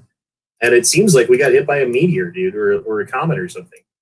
There's all these like cave paintings of a double comet, of like twin comets, and they think that like the current thinking is that a comet came into the inner solar system, broke apart like Shoemaker and Levy 9, and then significant chunks of it smashed into the Earth. We pass through the remnants of this meteor. It's called the Torrid meteor stream twice a year, right? 2 times a year we pass through it. The Tunguska event, the thing that happened in Russia back in 1912 or whatever it was a remnant of that comet. Which, had that happened in North America, the world would have ended as far as us would have been concerned. No, it wouldn't have ended. But Well, we would I have don't know woken how up to the fact that it's a threat. mile fucking forest, man. Like, I saw pictures that was as far as the eye could see, trees laying on their side. It looked like a nuclear bomb went off. You remember a couple of years ago when there was that thing in Russia, and again in Russia, I don't know why it always happens in Russia, but where a big meteor like went and exploded in like the upper atmosphere and broke everybody's windows and shit, and like a couple people died and a whole bunch of people got injured from it. Yeah, was Russia's like fucking nothing massive, compared to that's why. Tenguska, from what I But heard. again, that was a remnant because it happened in the time frame of the 2 times a year where we pass through the Torrid meteor stream. So that there are still significant chunks of rock that we pass through. It's like doing a Russian roulette twice a year, Yeah. Well, and you guys probably, it sounds like you guys are watching that same show I watched, unless you guys have seen other stuff with that. But then they're talking about how that when these things happen relatively often, I guess, depending on how you look at it, but when they happen, they just happened. We don't learn a lesson and go, oh shit, we need to start paying attention about near Earth fucking objects or whatever the fuck they're called. We start worrying about fucking if it's zombie green or if we like fucking the next episode of this show or whatever. We really do need better planetary defense. That's a whole different topic. Yeah. Well, we are a species with amnesia. Well, no, we're just regular humans. Everybody has a basic self-interest, and we all are fucking doing just fine with that working, pretty much. And then we're evolving and we're figuring things out, right? But here's the thing. I think it's neat because often you hear like, well, if an aliens came down, that would unify the whole world against, whatever. Now we're all together. We're all Earthlings, right? Like if something came and was our common enemy.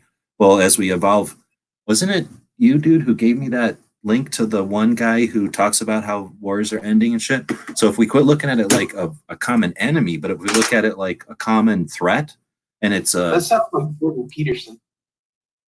remember, No, no, Stephen Pinkerton. that guy. Oh, that's Thank you. Pinkerton, not Pinkerton. Peterson. I think those two mixed up. But yeah, that guy had an interesting take on like how we're, it would be, it's unwise. It's whatever, not whatever. Anyway, I think it'd be neat to think that if something did happen, like an asteroid, or at least we wised up about asteroids, I don't want to have it hit the Earth. I want to have like a metric European thing, like maybe some stupid satellite projecting house music gets whaled on by one, and they're like, "Oh shit, that was way too close, There is a right?" group of astrophysicists that are working on how do we save ourselves from. I'm just saying that right now we don't put as much effort into it as we probably should. Well, That's it'd all be I'm saying. relatively easy to do if we could just look out far enough and like predict which one of these things has the potential to hit us. And all you'd have to do is fly out to it and like paint a side of it white, and that's enough to like change the course because one side of it's getting more heat than the other. Oh, really? You can just like let the solar winds blow it out of the way. That's neat. Yeah, you don't have to do much. See, that's the kind of thing. Like, imagine you catch it far enough out. Like, when you I was don't have to do, asking like, Matt before, like, imagine when I was asking Matt before about if there was no sports, if everybody just figured out, oh yeah, we don't need sports, they're stupid. Like, if we had all that money, imagine if that's what we spent our money on. Even if we never needed it, just the gains that we would get from learning how to paint asteroids or an efficient way to keep our some sort of a diverter, in front of our planet, so that we didn't. Here's get another hit. interesting option that people don't often think about. Maybe we could intentionally capture one of these asteroids and then mine it. Yeah, no shit. That's what I'm saying. Think about it. Or I'm we, not saying no one's working on it. or but we I'm saying jump no on one's it. thinking What about about jumping on it and living on it and having it take us around in some kind of big exploratory thing, and we don't have to create a spaceship. We just jump on an existing ride. I don't know. Just imagine us like processing material in space to build new material in space for a space station that we're building in space. Like, Yeah, out of solid titanium or whatever it's made of. that is officially the new frontier once that happens. No. The nice thing about asteroids is the way that the solar system formed separated out most of the elements. So you could go pick an asteroid that's like, a mix of like heavy metal elements that you actually want to mine. Yeah, you could have like a solid or gold and lots of titanium water ship. and like iron in it in the middle and Yeah. stuff. Yeah, dude. Like there's It's tons of all separated out for everything you. you need is out there in vast quantities and abundance. Like It's almost like I would they'd left a argue lunch. if It's almost like the if you're gonna universe left a argue bunch that of we were Lego created or blocks. something, if you're going to argue that we were created, it's very interesting that there's a giant resource-rich belt around our planet. Yeah, exactly. I As bet soon you as you find- can reach it, here's a bunch of more stuff. As soon as you can Exactly. reach it, here's everything you need for I the bet next. there's like a challenge. giant golden asteroid out there somewhere, or like a planet made of diamonds. No, I think wants that to I've give had him a nugget. I've If had we were conversations created, with that. like out of magic, then why would we need anything to survive? If we were just No. I'm not saying out of magic, but like if With there intent. is some sort of hand of God behind shit or whatever, it would be a compelling argument that some of this is either happenstance or perfectly set up for us. Have you ever heard the concept of panspermia? would it be more perfect that we just didn't need this shit to survive? Well, then that's like the question of the universe. Isn't Then it? you're Like, Q why, or something. Why are we here? Then you're Q or Right. something, right? If you don't need anything to survive, right? Have you ever heard of the concept of panspermia? No. Is that where the life was seeded across the universe? Life. So the theory is that either intentionally or unintentionally, some amount of biological material that can survive the time and space and vacuum of space and freezingness that spread in all directions from one point. And at some point, some of that fell into our own atmosphere and created the first single cell bacteria and blah, blah, blah, blah, blah that created life on Earth. Dude, the most amazing thing about that is that mycologist guy that Rogan talked to that you probably haven't watched yet, I forget his name, but he studies mushrooms and whatever, and fungi can travel through space. They can survive vacuums. There's shit out there, apparently. At least that's what they're saying.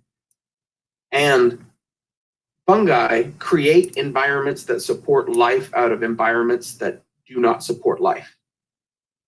Like forests exist because mushrooms exist, not the other way around. You could say all life on Earth exists because mushrooms got up on the Earth and started eating away rocks Exactly. and turned The it into oldest shit. living organism on the planet is a mushroom. It's like 2 billion years ago or something. No, Or if it you isn't were a the theory mushroom. about Well, the you could self- say multicellular maybe, but you can't say. Well, yeah, I'm talking about like as we would think about a multicellular living organism, not like bacteria or whatever. Oh, So there's snap. this theory that Hey, man. you could create a self-replicating robot to explore space, right? Because like in your lifetime and in anyone's lifetime with like technology of any kind, you can't explore everything. But if you had a self-replicating robot that you could send out into space and then it would like gather information and like split and gather What are information and we? split. That What was are my we? point. Like, what if that panspermia, that thing is the self-replicating robot? What if we are the evolution of that robot? Yeah, but who built that? Looking out into the universe, trying to perceive what we are and think of what it is. You know what I mean? Like, The point of this discussion is not who did that. The point of this discussion is this real? Is this what happened? And if that is what happened, well, how does that inform where we go? You know, like I'm not saying we were created. I'm just saying that it, in my mind, is a way more compelling argument than the Bible said that we were made in 7 days. I think it's way more likely that we were created by fucking mushrooms from space. well, and then there's all these like weird physics things where like one particle can become entangled with another particle and affect each other over space and time that doesn't make sense, right? Like one heats up, the other one across the universe heats up, one moves suddenly, because the other one across the universe got bumped. Like, it's weird how that works. So maybe there's some sort of third, fourth, fifth dimensional fucking mechanism or something going on that we don't understand yet. That's been going on. That is how, like, the life forms, the robots that go across the universe communicate with each other. And like, look at DMT, like ayahuasca. They always go, like, if you're ugly and fucking alien, and the alien's always happy to see him. Like, so glad you got everything else. They're able to talk to you. They have so much to tell you. Just love everybody.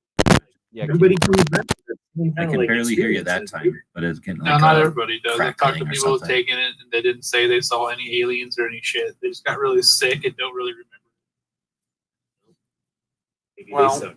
Maybe they suck. Having taken organic or psychedelic fucking drugs in my day, I'm gonna tell you that there are people that do well on that shit and people that don't.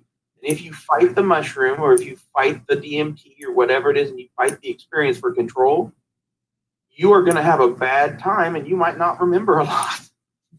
If you French fry when you're supposed to pizza, you're gonna have a bad time. Yeah.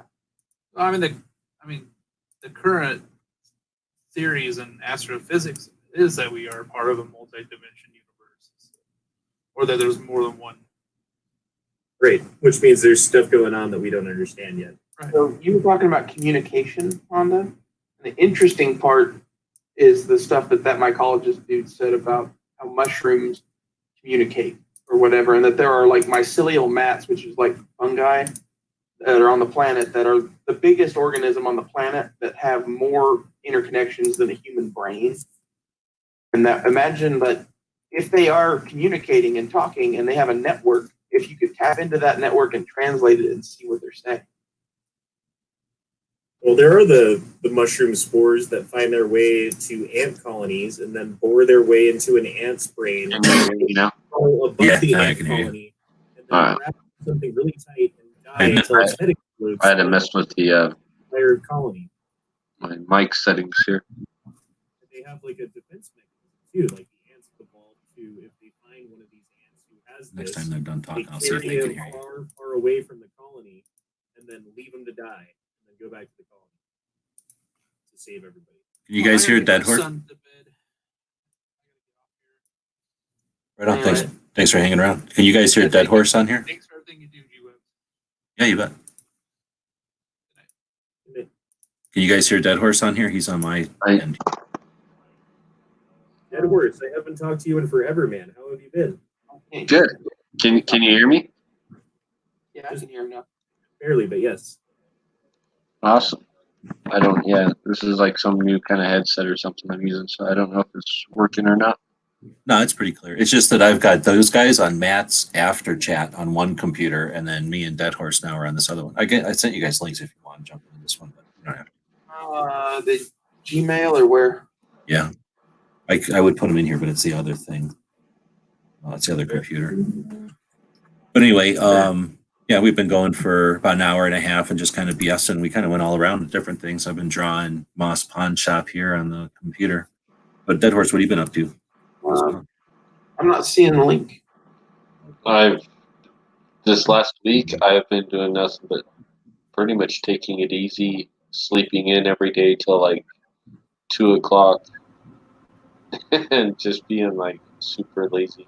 And I've just been taking like this last week off. Dude, This is like the end of your season of work, though. Yeah. Dude, I've been missing the shit out of you, man. I hope everything's going good. Or at least It's, okay. Yeah, it's definitely going better now. It's I've had to work a whole lot, and with my wife being in the hospital and everything, but she just started her after treatments this week. So I spent today and Monday at the hospital with her, but those are only like 3-hour visits. But that's only like a temporary thing. Like that's like a follow-up temporary thing that they're doing, like preventative.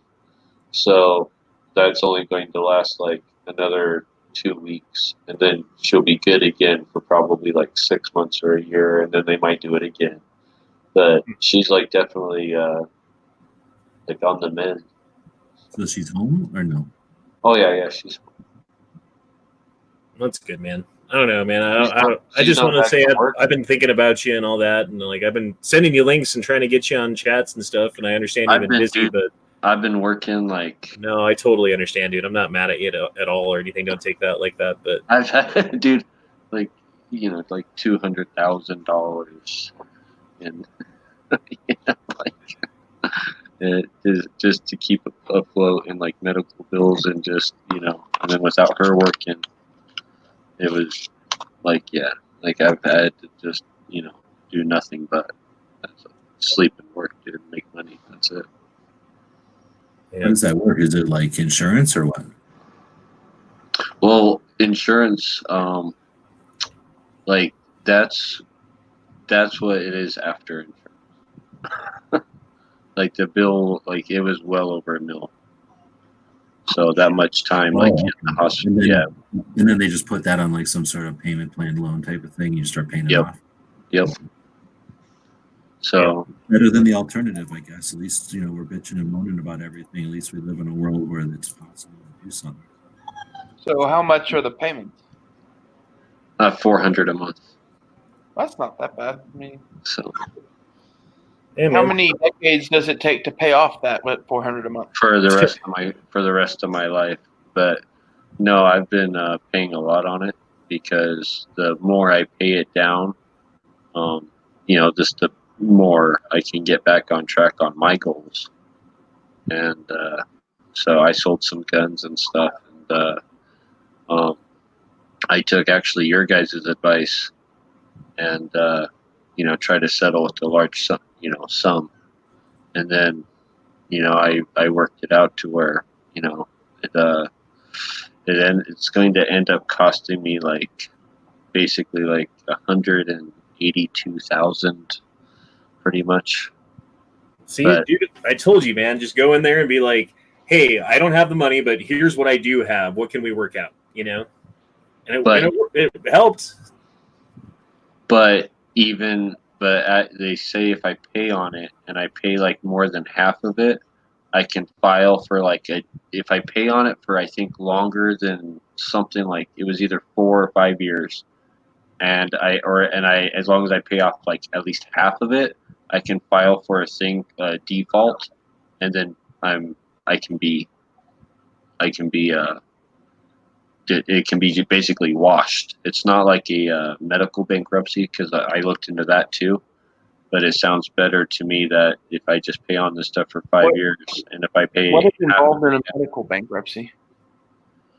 The medical bankruptcy, they don't wipe everything. You don't think it's like a fresh start. Like you can still definitely end up owing money, but they make you go through like debt consolidation and everything, and then he'll cut down your debt just enough to where you can afford to make payments on it still. So if you have like $200,000 in medical bills, and you go in there and the judge says, okay, you make this much money, so you're going to basically be like 30,000. You have to pay them 30,000 of that 200,000 now, and out of that 30,000, you're paying. You're going to pay this much a month. So it's not actually like depending on how much money you make and how much the bill is. Like it's not. They just don't wipe everything. I thought they just did, but they don't. And so that's why this way sounds a little better to me. See, I kind of thought they were like, "Hey, we cured your cancer. Now, like, you owe us your house." Like, like, cool. I don't have cancer, but I'm homeless. I don't know, man. It sounds like at least there's a plan, and it's not like dire straits. And sucks that you got to work all that time. And we were talking about one of your favorite subjects earlier. What's that? Reloading? We were talking about Göbekli Tepe. Oh yeah. And the whole prehistoric what happened to mankind. And how DMT and mushrooms are the keys to the creators of the universe or some shit like that. Well, And DMT and mushrooms are probably what made us have abstract thinking, to like think outside the box when we were very primitive, like apes. It gave us abstract thinking to think outside. What was that guy's to name? do stuff like create tools and to hunt better and to do. Paul Hammett. What's the guy's name? What was the professor who like he lived in Hawaii, grew like mushrooms and other psychedelics, and he's the guy who came up with that theory. The stoned ape theory is what it's called. Yeah, What's his name though? God. He hung out with Timothy Leary, Terrence McKenna.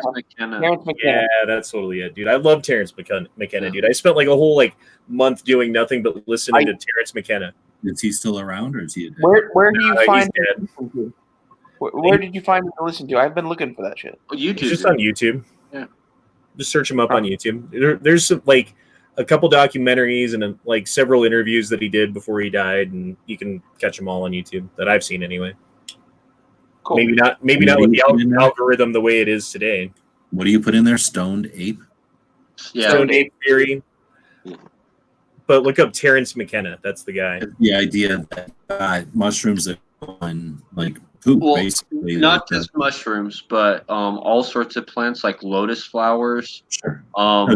apples, fermented apples just laying on the ground. They can get drunk off of them and stuff, right?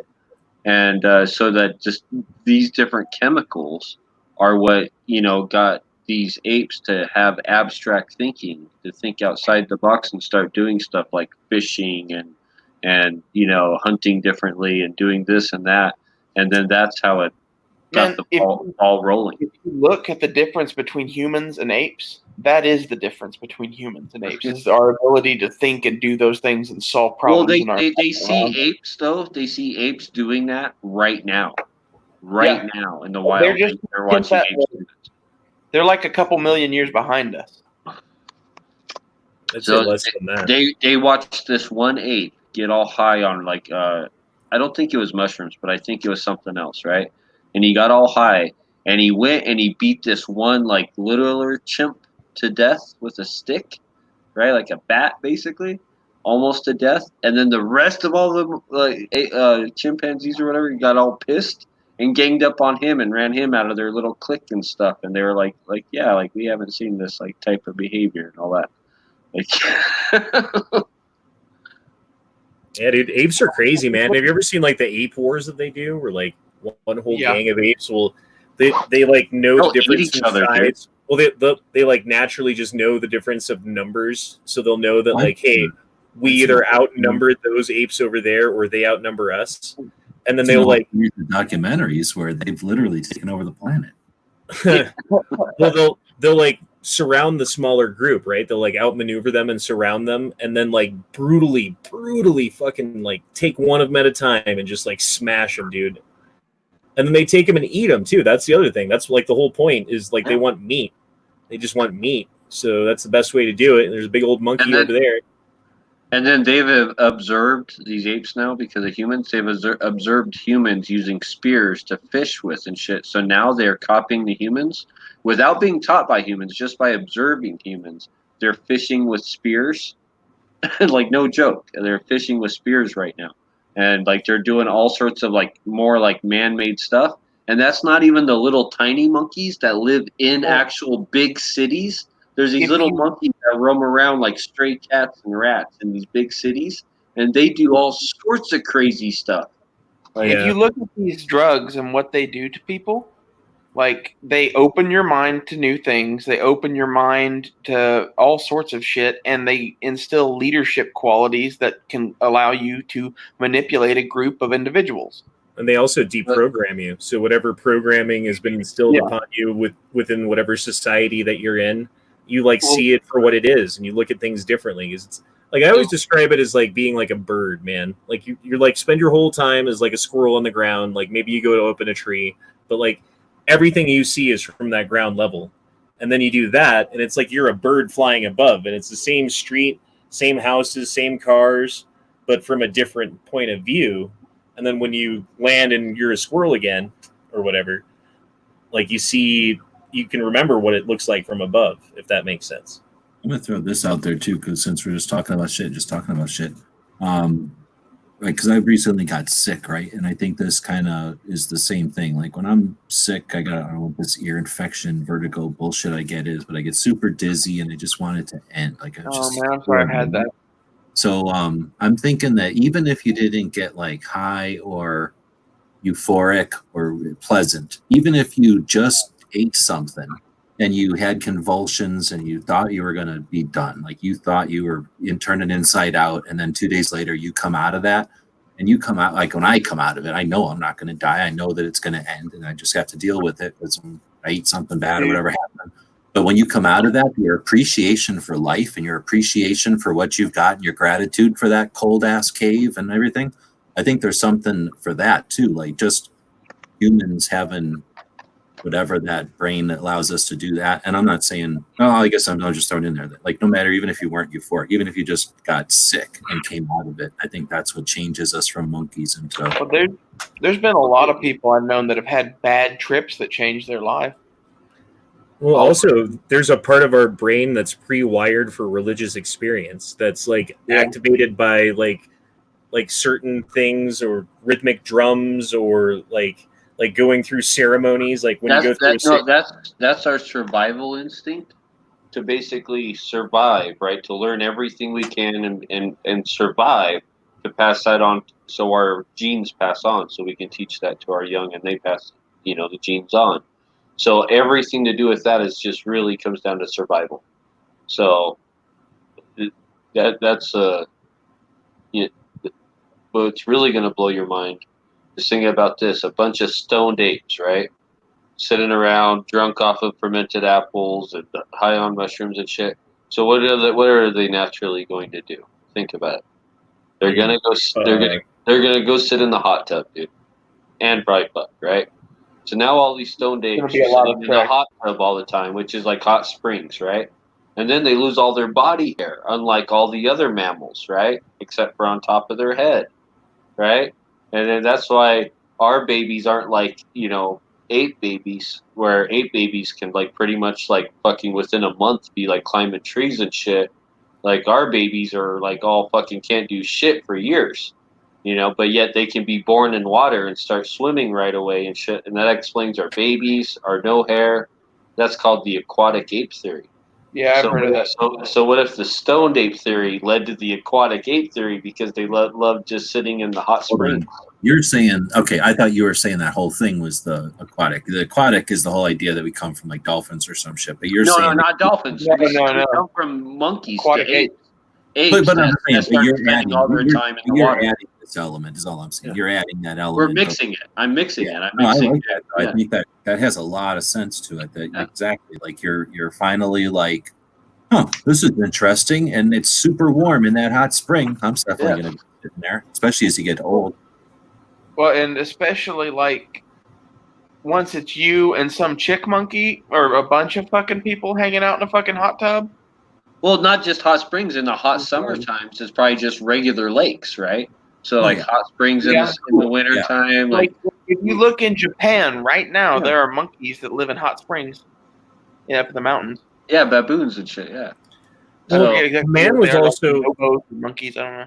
We're also like built to walk forever, right? Like you can walk all day and all night. You can travel like a long distance if you're not like pushing yourself too hard, just at like a decent pace, And not all animals are able to do that because they walk on all fours and the sun's beating down on their back and they have to spend a lot of water and energy cooling themselves down versus because we're upright, we don't have that problem.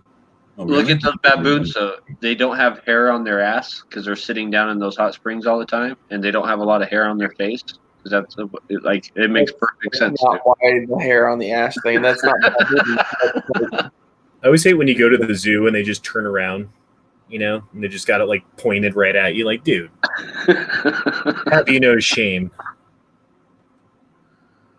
I have my children with me. Anyway, I find all this shit super fucking interesting. So I don't know if it's particularly useful, but it's interesting.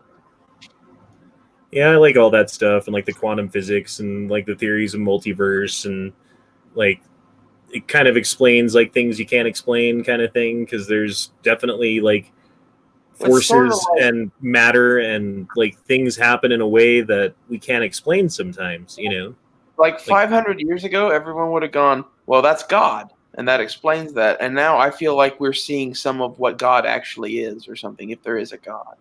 Dude, that's not true. Some people would have said it, just like today, some people, but you never had a time when everybody on this planet was like, yep, that's what it was, because there's always been multiple choices. It was just there's some. I know. I'm just saying, in general, like as our society in like the 1700s was really churchy. That's all I'm saying. Have you ever heard the theory of the Here's the burning thing. bush? The burning bush theory?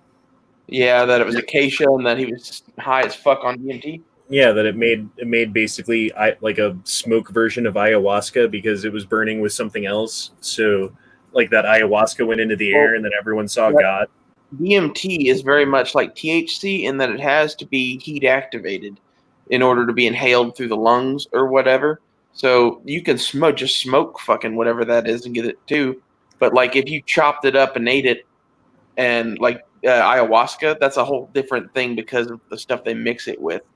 But that's the thing though. Like there's some Middle Eastern they're very version similar, and they have very similar experiences. there's a Middle Eastern version of ayahuasca that it does the same thing. It's two plants together, like one binds with the DMT to like make it slow release and make it not digestible. I just think it's interesting how many of these things are heat activated. Like burning this shit causes this smoke that has these religious experiences. Guy that comments just came up with the answer to gun prohibitionists. We just let him know that gun control leads to baldness. We That's win. true. As soon as you want a gun prohibition, no problem. It's just you're gonna lose your impotency and baldness. We win. They're like, oh yeah, we got to have guns. Then. We got Rogaine and those blue pills. So you were talking about the walking thing a minute ago, Honda. Like we can walk so much further than people realize now. Because like if you have a backpack full of food and you just stay at whatever pace is comfortable for you, you could walk to the end of time. Yeah, you can just walk all day and night. Yep. I mean, you stop you might to not eat. make it very far. What I say you make it 2 miles, but if you did that every day, you'd start making it further. I ain't got time for it. Well, like I just think that's interesting that we really are a machine built to just walk around the earth. You want me to blow your mind, Honda? Yes. So that the bush, right? The burning bush is the Amala bush, right? But in the Bible, there's tons of mentions to the acacia tree, and that's what the Ark of the Covenant was built out. And the acacia has like a DMT inhibitor, which allows it to be the DMT to be ingested orally. No, it has the DMT inhibitor, which allows the DMT to be ingested orally and it actually to work. Because without the inhibitor, DMT doesn't do anything to you. That's why in the Amazon they got to mix that shit together. So, but think of it this way: the acacia was their wood pipe or bong, and then like the Hamala bush is their fucking like pot or whatever, their DMT, and there you go. The Ark of the Covenant was a bong, dude. so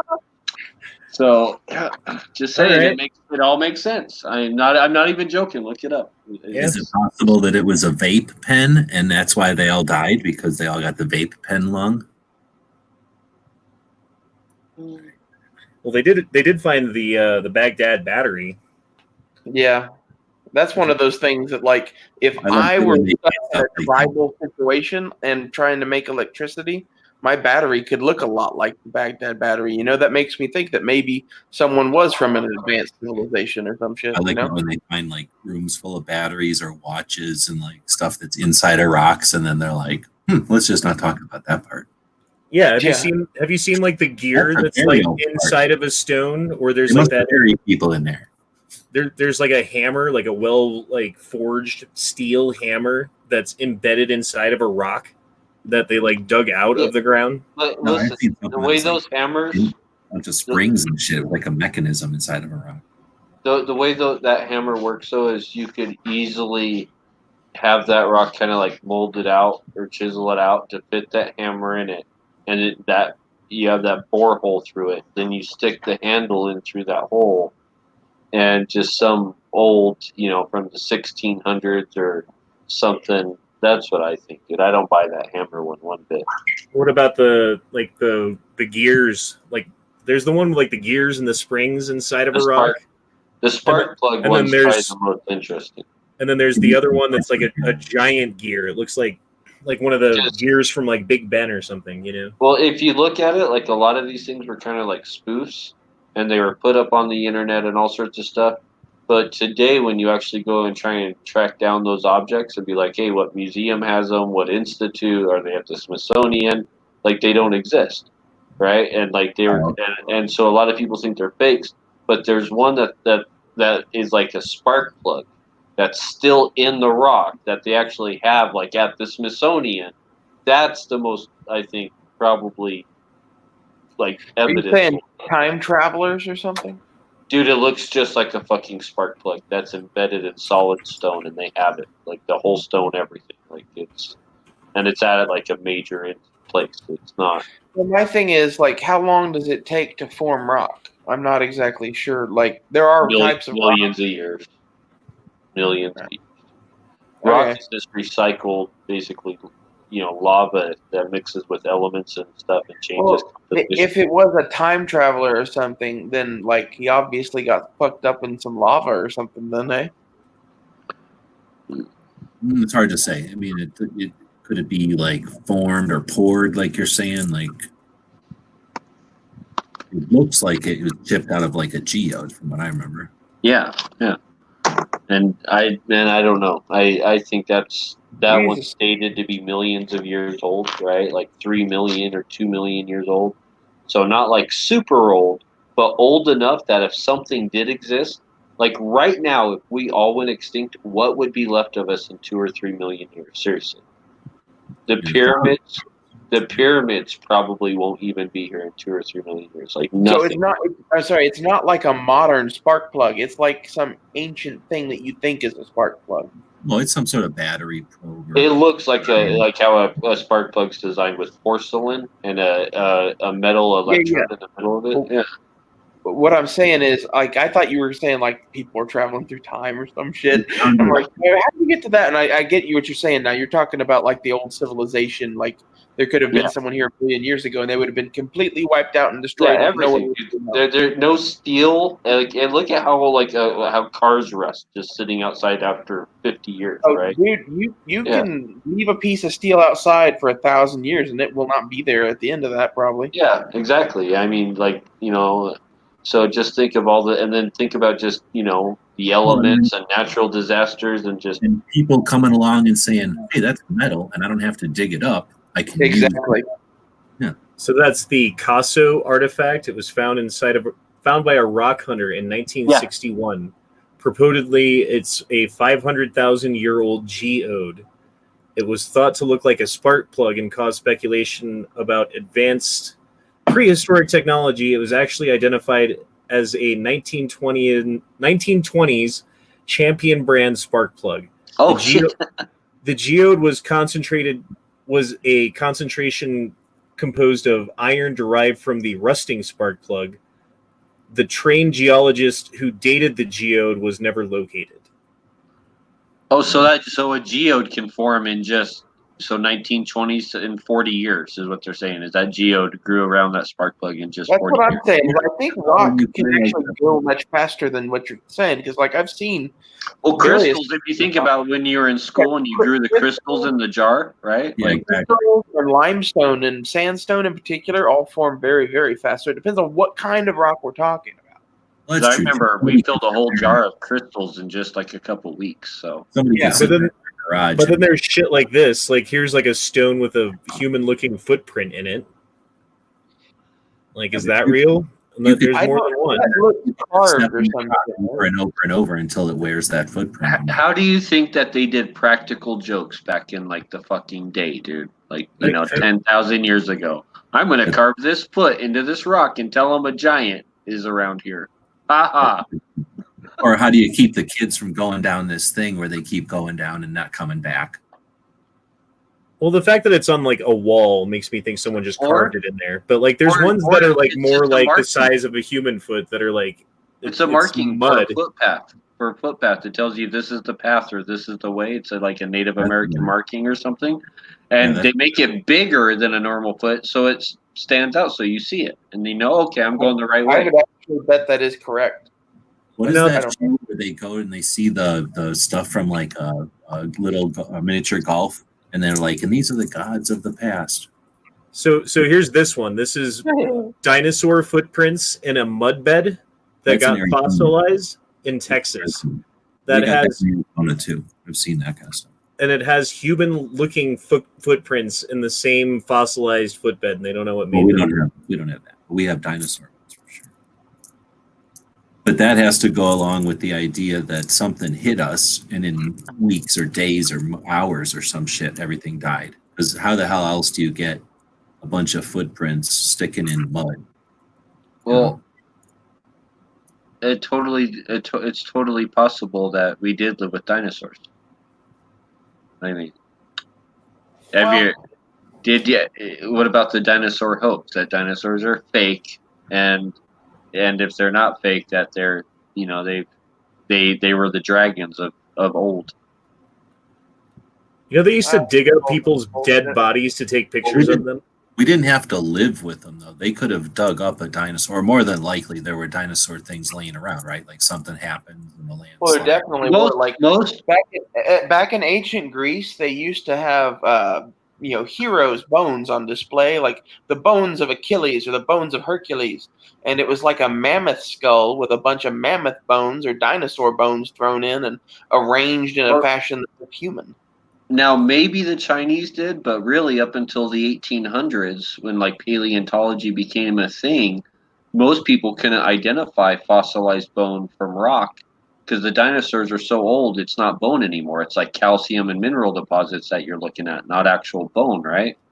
And well, in the Wyoming there, where the deserts, the sand dunes of Wyoming, I know some guys were doing some excavating and some doing stuff out there, and they said they would go past a place, and then 6 months later they go past it, and there was like a triceratops skeleton sticking out of the sand.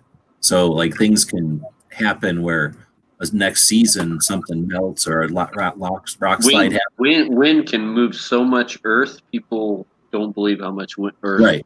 And I'm just thinking maybe something gets discovered and you're like, holy shit, this wasn't here last summer. And now it's here. So there must have been dragons here. That's all I'm thinking. If they saw like is it a triceratops that has the big, the horns? Yeah, horns. If they saw something like that, and I've seen intact skulls that have still come out of the ground, in historic times since people have lived in Wyoming, and it's called Wyoming, like intact triceratops skulls have been discovered in the deserts, the dunes.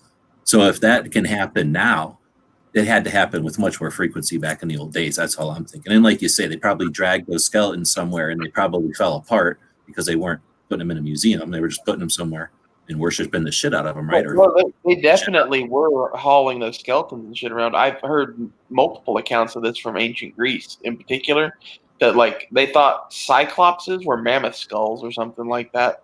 And like they had dinosaur bones and dinosaur skulls and all sorts of shit, and they claimed they were either some sort of ancient beast that the heroes fought or the heroes themselves. That's how I want to get my hair. What? I don't cut my hair anymore because I want to be like that chick. I was just looking at that like, damn, dude. It'd be funny if someone just like walked by with like a samurai sword. What's the point? If you got to walk around on a bucket because your hair is so long, I think your hair is too long. There is no such thing as hair too long. That would be definitely. Like imagine like just think of this. You can just tie her up with her own hair. You think that she's never cut her hair? I think that's like just somebody never cut their hair. No, I would guess that's like 10 or 15 years, maybe something like that. It grows about a foot a year. That's what, like 6-7 foot of yeah, but like everyone's genes work differently, dude. She probably has that gene that makes her hair grow fast. I'm just saying, like, well, I'm saying my hair grows pretty damn fast, and it's maybe like a foot and a half a year, something like that. Okay, so Guy is saying, why prep if there's going to be another mass extinction? Don't. No, because hope, dude. Hope. Yeah, because who the fuck? What if there's an eye of the storm? What if there's something and you You're just gonna sit there and be like, "Dang, I should have prepped because now I'm hungry." Dang it! I heard a story today, and I was working, so I didn't have time to hear the whole thing. But apparently, recently, in the last couple days or week or something, they have found the largest like super volcano on Earth, and it's like not yellow. It's not Yellowstone. Guess where it's at? Los Angeles. It's in Indonesia. Utah. It's in Utah, dude. And it's like, I guess it like dwarfs Yellowstone and all this stuff. So like, I thought that was. I'm gonna look into that because that's like, oh my god. It turns out it's that big ass copper mine, and y'all been like working against yourself. Oh shit! And now there's a massive effort to fill it back in really quick before it figures out what you did. So Provo, Utah is where it's located at. Geologists at BYU have discovered what may be the world's largest supervolcano, which collapsed into and exploded in western Utah. Geologists say 30 million years ago. So more than 5,000. Which isn't that long. More than 5,500 cubic kilometers of magma erupted. Holy dick. Dude, and 30 million years ago is not that long. Like it's been like way longer than that, I think, since Yellowstone last erupted. Think of how big a cubic kilometer is. No, Yellowstone last erupted like 500,000 years ago. Oh, did it? Yeah. Think about how big a cubic kilometer is. And there were 5,500 of them. All right. Measly little coronavirus. Is a kilometer 2 miles? Or is it the other way around? Half a mile. It's like 1.6. Okay. Like 1.6. 1.6, I think. A kilometer is 0.6 miles. So, because if you're going 60 miles an hour, you're going 100 kilometers. I was going to say, I think half. So, yeah, it's like, so that's how many kilometers? 5,500 cubic kilometers.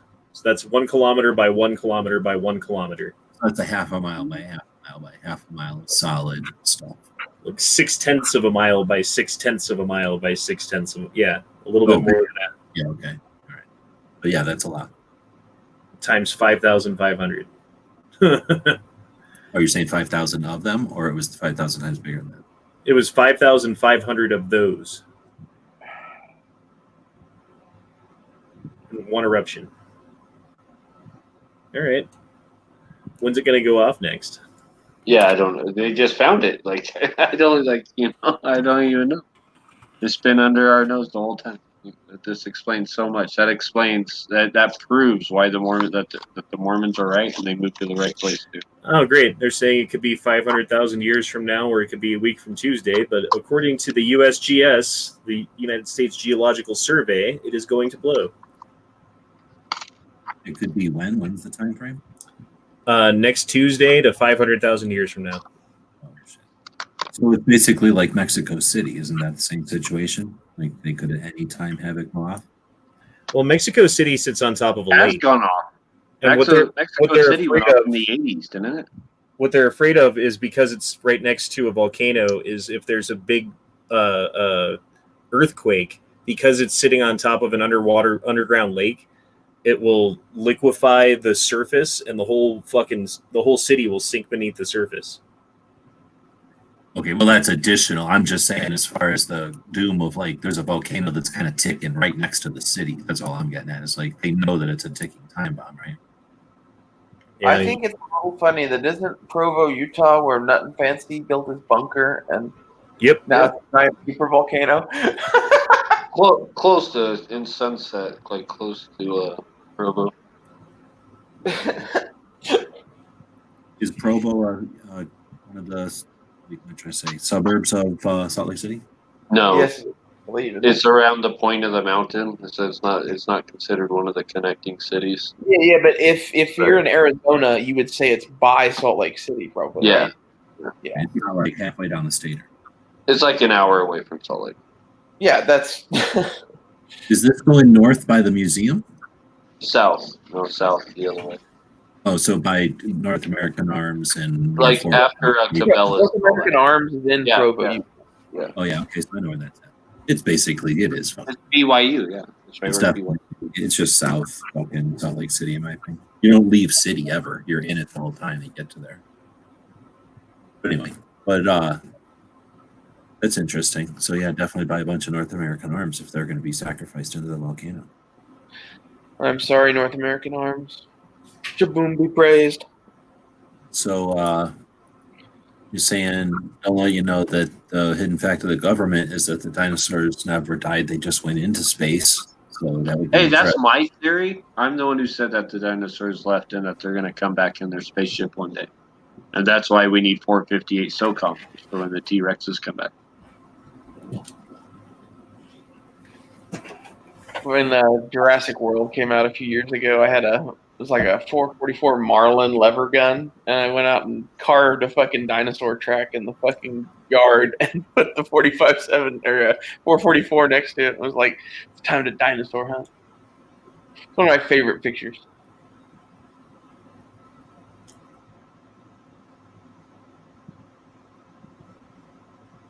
That guy whose yard I tore up was probably pissed though.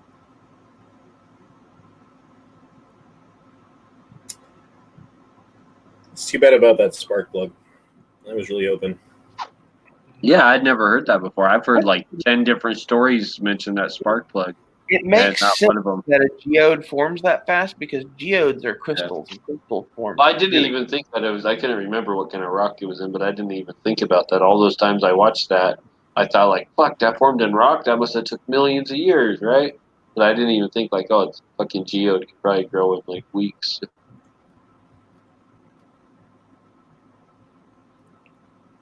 You know, the rockhound guy that broke that open must have been freaking the fuck out.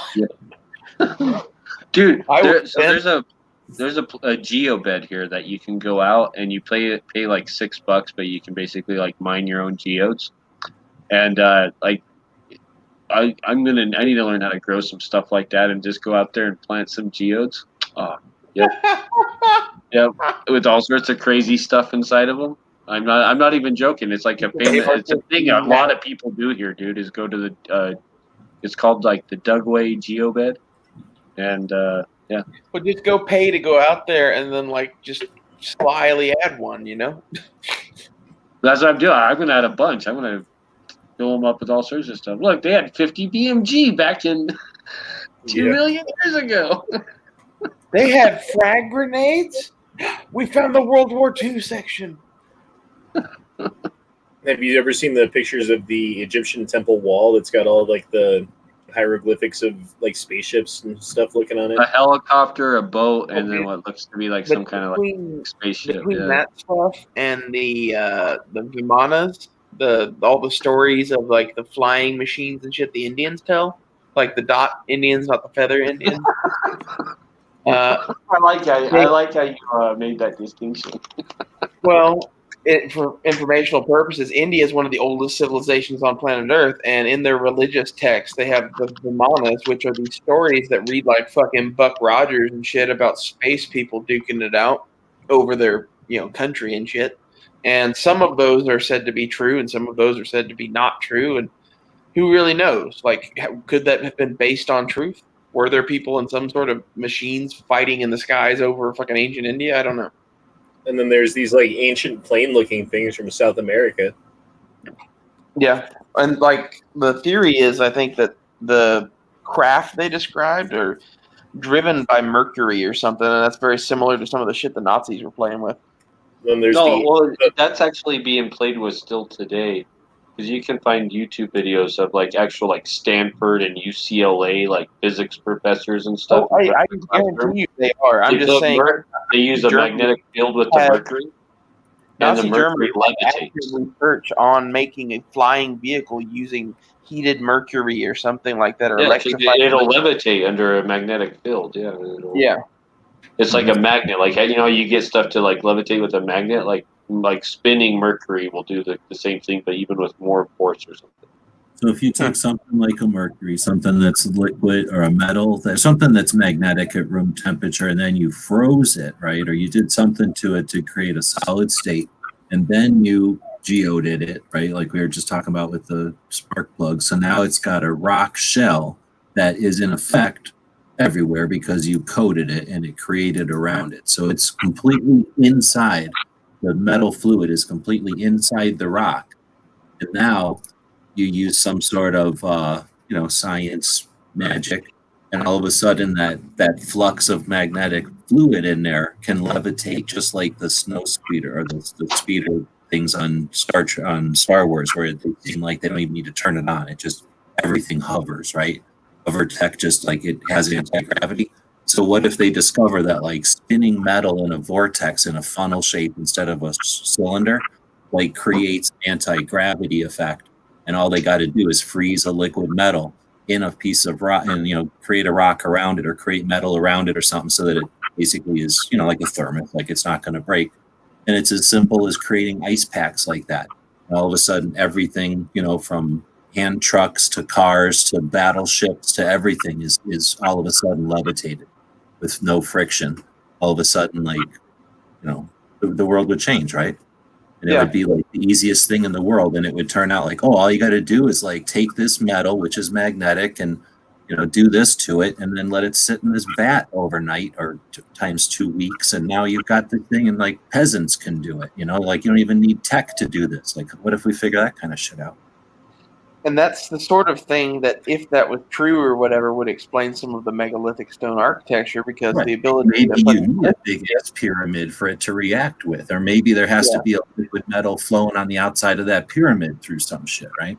Oh, this is cool. Like this is the Perry Reese map. This is the map that depicted what Antarctica's coastline looked like, and the map was drawn in 1513. Okay, that's when it was 1513, from a conglomeration of older maps. But the thing was, Antarctica hadn't even been discovered in 1513.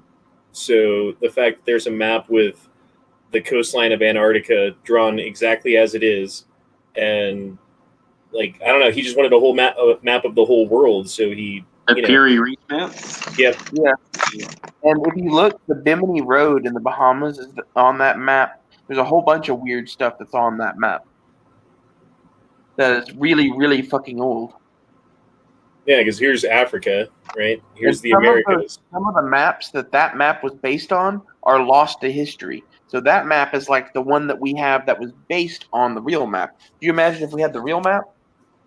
Or the libraries of Alexandria. Yeah. Yeah.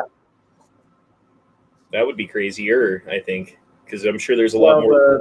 But they discovered... They got the Rolodex, though, from that. Perry Reese was a Turkish admiral, and in Turkey you have the Byzantine Empire, which was one of the oldest things on Earth. Turkey has some of the oldest records anywhere on Earth, some of the oldest maps anywhere on Earth. Did you not hear that? They found the Rolodex for the Library of Alexandria. No, I didn't hear that. So did it have anything interesting in it? Well, it doesn't tell you what's in the books, obviously, but it tells the title and the author. Yeah. So based upon the title, I think you can at least extrapolate what kinds of knowledge they were talking about. It was a shit ton of ad libs and crossword puzzles and shit like that. Right.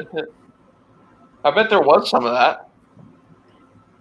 Like you were saying before, how do they understand? You got how are they going to make fun? How are they got to be fucking around and joking? I can't hardly hear them.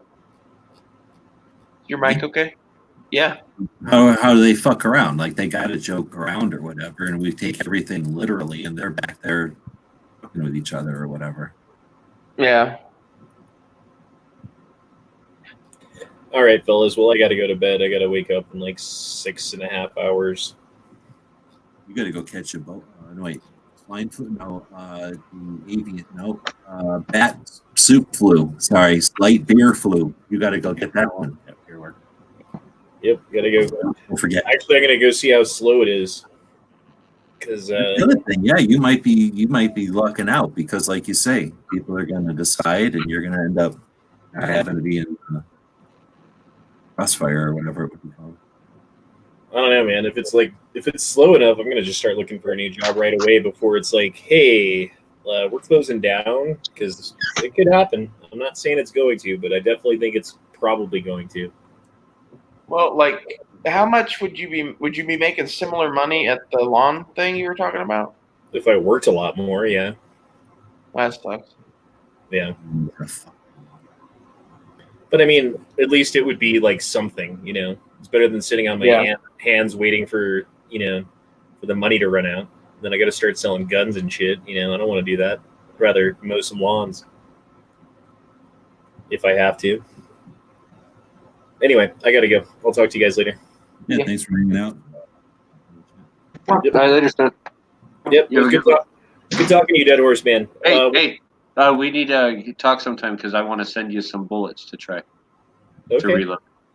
All right. And we definitely like stuff I made. You know what we should all chat about is doing some sort of a meetup where, and hear me out, we potentially meet up in Albuquerque or in Denver, and then we go down to Dragon Man and we go to the place in New Mexico, I can't think of it, Whittingham Center, the NRA Center, and then either kick out in Albuquerque or go back, but somehow do some sort of a trip out there where we see out, and then in the process you get to check out the Red Dawn stuff if you want, but mainly the Dragon Man thing with me. Yeah. So let's figure out how we we can all wear Canadian tuxedos, and I'm in. We just need to pick a day that's on a weekend in like the middle of summer, and then try and make that work. Like would be the thing to do, I think. right on. So Pink might be interested in that. If other Make people, it like that should be like an every year thing.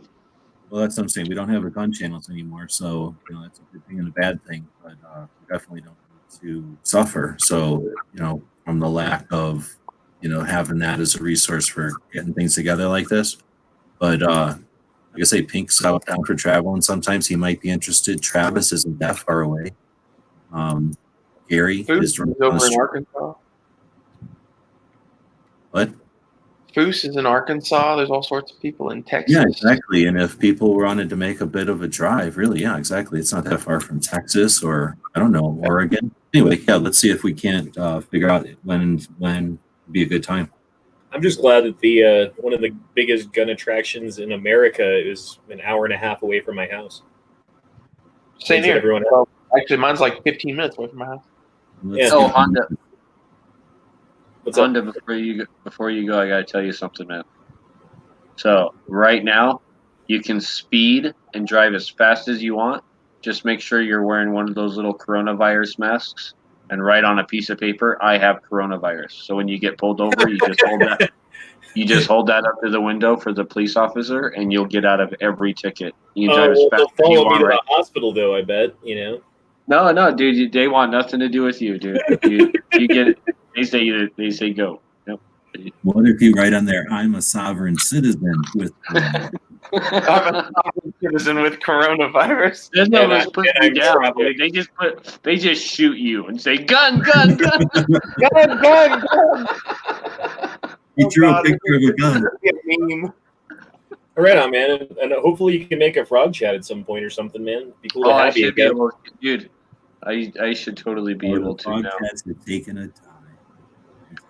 Yeah, I'm Well, taking a week off. I'm just like pretty much just sleeping this last week, but like now, like I'm pretty open now. Like I have hours every day just to bullshit or whatever. So Yep. Well, we've been doing the frog chat every week, man. We're on episode 40 now, coming up. So like, I've listened to a bunch of them. Usually, like either at work or on my way home, but I haven't been able to make one. I haven't usually been getting home until like 11 or midnight. yeah, dude, you've always been one of my favorite guests to have on because you're knowledgeable and you're very calm, and I like listening to the things because you know things that I don't know. And it's nice to have that.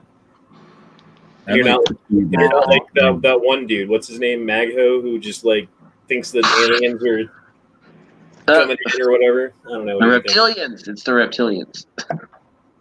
Yeah. Well, anyway, man, it'd be cool to have you. Well, actually, I'm going to keep going. Unless you guys are leaving, I'm going to leave this thing run so that I can record. I'm just recording the screen with it. So, I don't know. There's 13 people still watching after it drops out. If you guys want to stick around, feel free. I think I'm probably going to go to bed, too. I have a dentist appointment in the morning. So. Ha. Right on. Well, then I will shut it off because there is a couple of things I want to talk to Dead Horse with real quick, or about off air real quick before he falls asleep. And then, so yeah, we'll just say thanks to everybody who's been sticking around for kind of a weird show. But if you watch the Daily Gun Show, you ain't looking for plain old, regular, boring ass buy shit and worry about shit type of chat. So thanks for showing up. All 13 of you. Looks like you've been having some fun out there. I've been neglecting you as far as watching the chat because I've been trying to draw some gun shops over here for some projects. Let's see, tomorrow's Thursday. So stay tuned for all the Thursday fun and adventures. And it looked like Clover brought back a tech chat, so that might be something to look at. Otherwise, stay tuned for some more shit coming up on Free Fetch Friday because we're trying to pay some bills. I barely coasted through the bills part of last month. Appreciate that very much, everybody who helped with that. It's 100% people watching these shows and on Patreon. Like literally, that's it. The dude who was going to buy those targets skipped out on me. So I'm going to definitely have to put some stuff up. I'm still a month's mortgage behind. So if you know people that are like-minded but not been showing up, poke them because use all help I can get. So we'll have some interesting stuff coming up this Friday as well.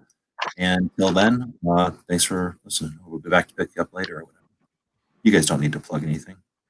Buy stuff from you need to set up a site or something, dude. Sending people to Instagram. I know. Set up a Snapchat or whatever the kids are doing these days. Well, I've got an Etsy shop, but I don't have anything in it yet, so I'm not really directing people there. Like, if you want a custom order, contact me through Instagram because that's how I do that. How about just you can be in a seller on Amazon, right? And how about eBay? Yeah, I'd rather do eBay or Etsy. Yeah, because you'd want to kind of set yourself up where people are looking for the artisan thing. Because Amazon charges such a weird fee. It's tough. You have to really have like a commodity type of thing, I think, for Amazon. Well, that and like everything I make is an individual. It's very hard to sell things on. Yeah.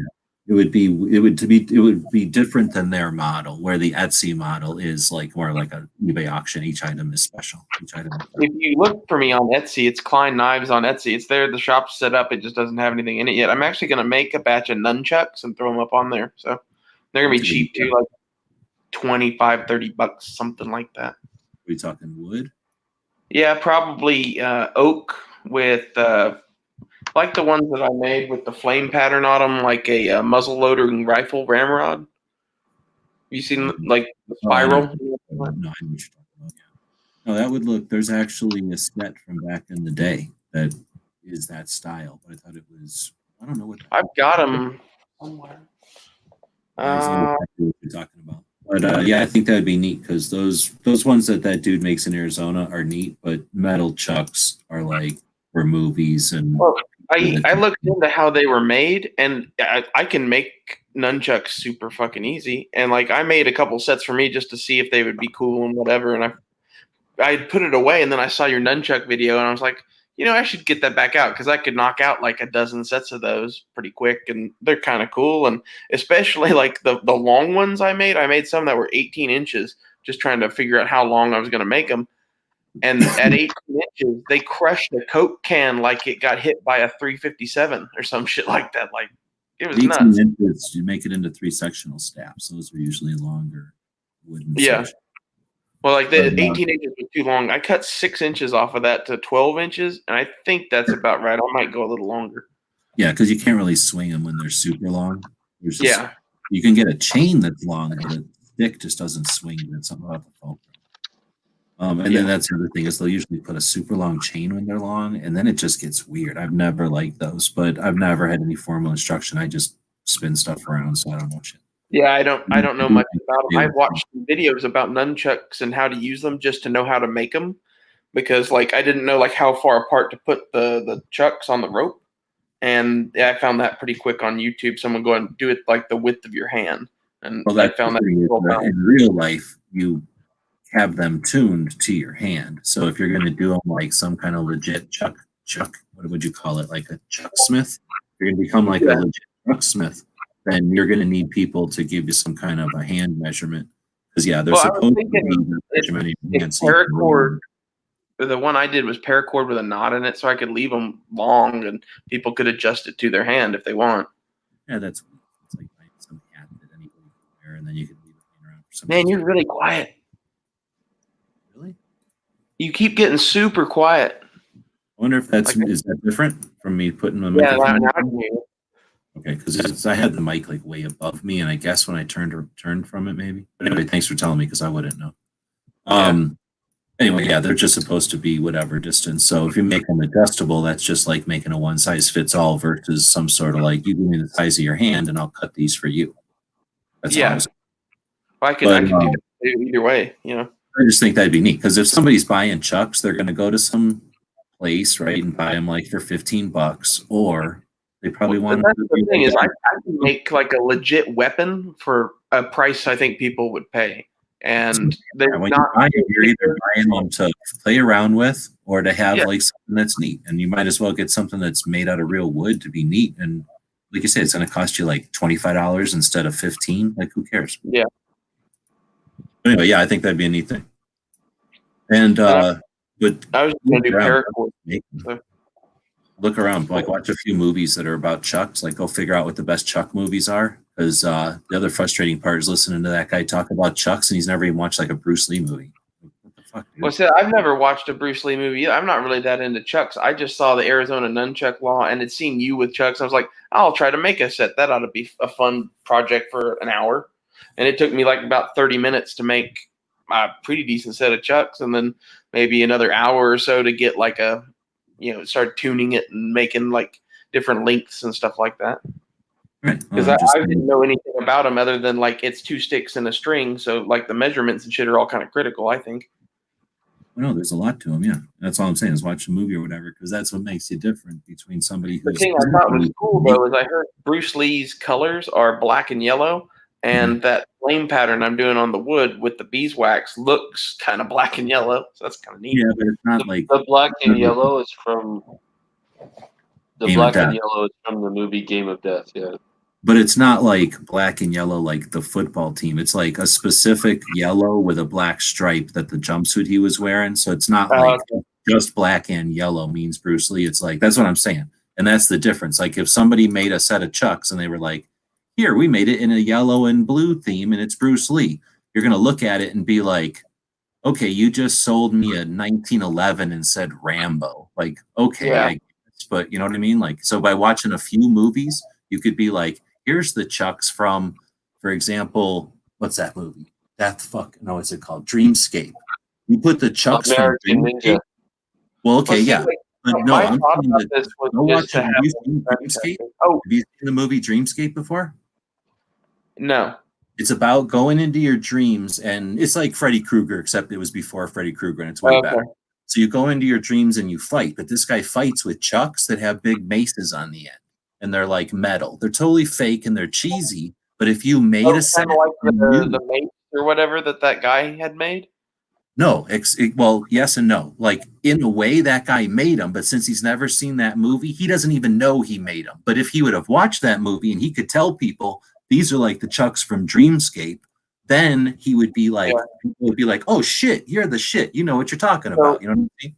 You want to know the funniest part about all this is that you actually can't sell real nunchucks on Etsy because they don't allow weapons.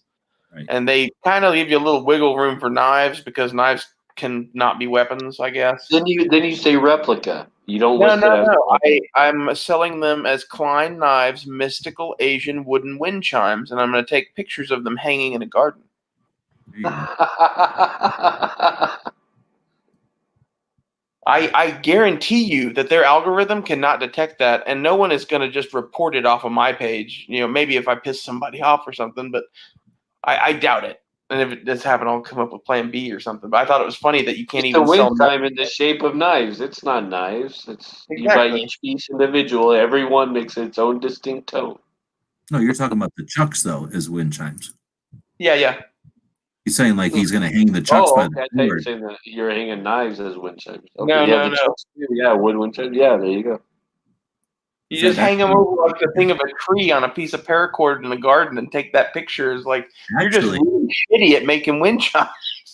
no, actually, that would be, a set of good chucks in a hardwood, right? Like a working set of decent chucks would actually be kind of neat. It would sound sort of nice, and you could hang that somewhere in a garden and then just have it there for the rest of time. And then if some fucking ninjas happen to attack you in your garden, you got them there. Otherwise, it just every once in a while when the breeze goes, it goes dunk dunk dunk dunk dunk dunk dunk. This is the sound they make. Yeah, exactly. That could actually be kind of cool to have some chucks. I'm gonna maybe hang my chucks differently now because I just got them hanging on a wall. Free chucks or I'm reporting. Oh, nice. You're now about to get chuck mailed. You just got chuck mailed.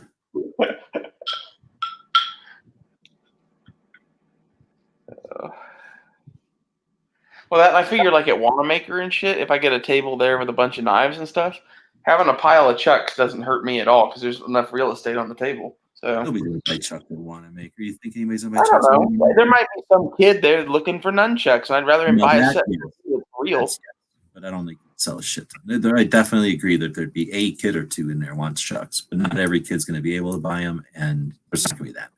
Well, that and like I'm always amazed at some of the stuff that sells at gun shows. Well, at gun shows, but not at Wanamaker. Wanamaker is the more I see it, and the more I see it, I don't see very many people successfully pushing something onto Wanamaker. Like what sells at Wanamaker sells at Wanamaker. No. I know Well, what I've always set up there and sold off like the extra stuff that I had bought and didn't like or whatever, like gun parts, whatever, military surplus, and I always sold everything I brought. And I would mix in some stuff that I was kind of interested in, and that stuff would sell too. So, well, I get less experience. I'm done.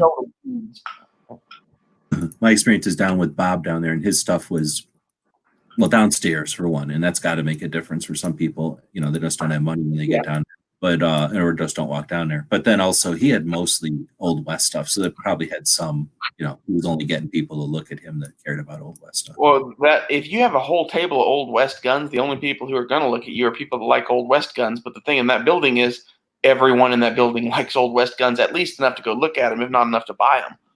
Oh no, true. I'm just saying if he brought out I don't know, let's say a Beretta, it would just sit there all fucking day. But it's because 90% of his table was Old West shit and nobody wanted it. If you had a table up on the upper level and you did modern guns, you would do just as well. Well, I don't know how well he did, but you can do quite well. I don't think he's complaining. He took that Gatling gun that year and sold it, and that sat at the store for freaking 14 years or something. I think he bought it at Wanamaker. Like where else are you going to sell that? Other than he bought it at SAR and then sold it at Wanamaker. But yeah, exactly. There's only a couple of shows where you're going to sell that. But he sold it to SAR. I could see Colorado. Probably sold it to Honda. He just doesn't talk about it. But yeah, it just takes somebody who's got some money somehow, made some money, inherited some money, won some money, did something to get some money, and then goes to a gun show to spend it and says, shit, I do need to own a Gatling gun.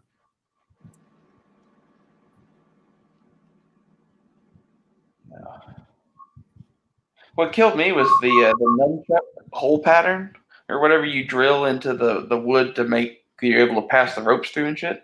It's super simple, really. I would have thought it was more complex. No, it's like one hole.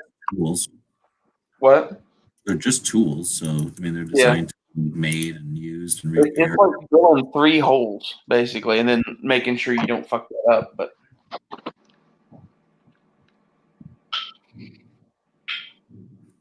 let's see. I already got woodchucks. Being in karate from age 5 to 12 had its benefits. In California, they're still illegal.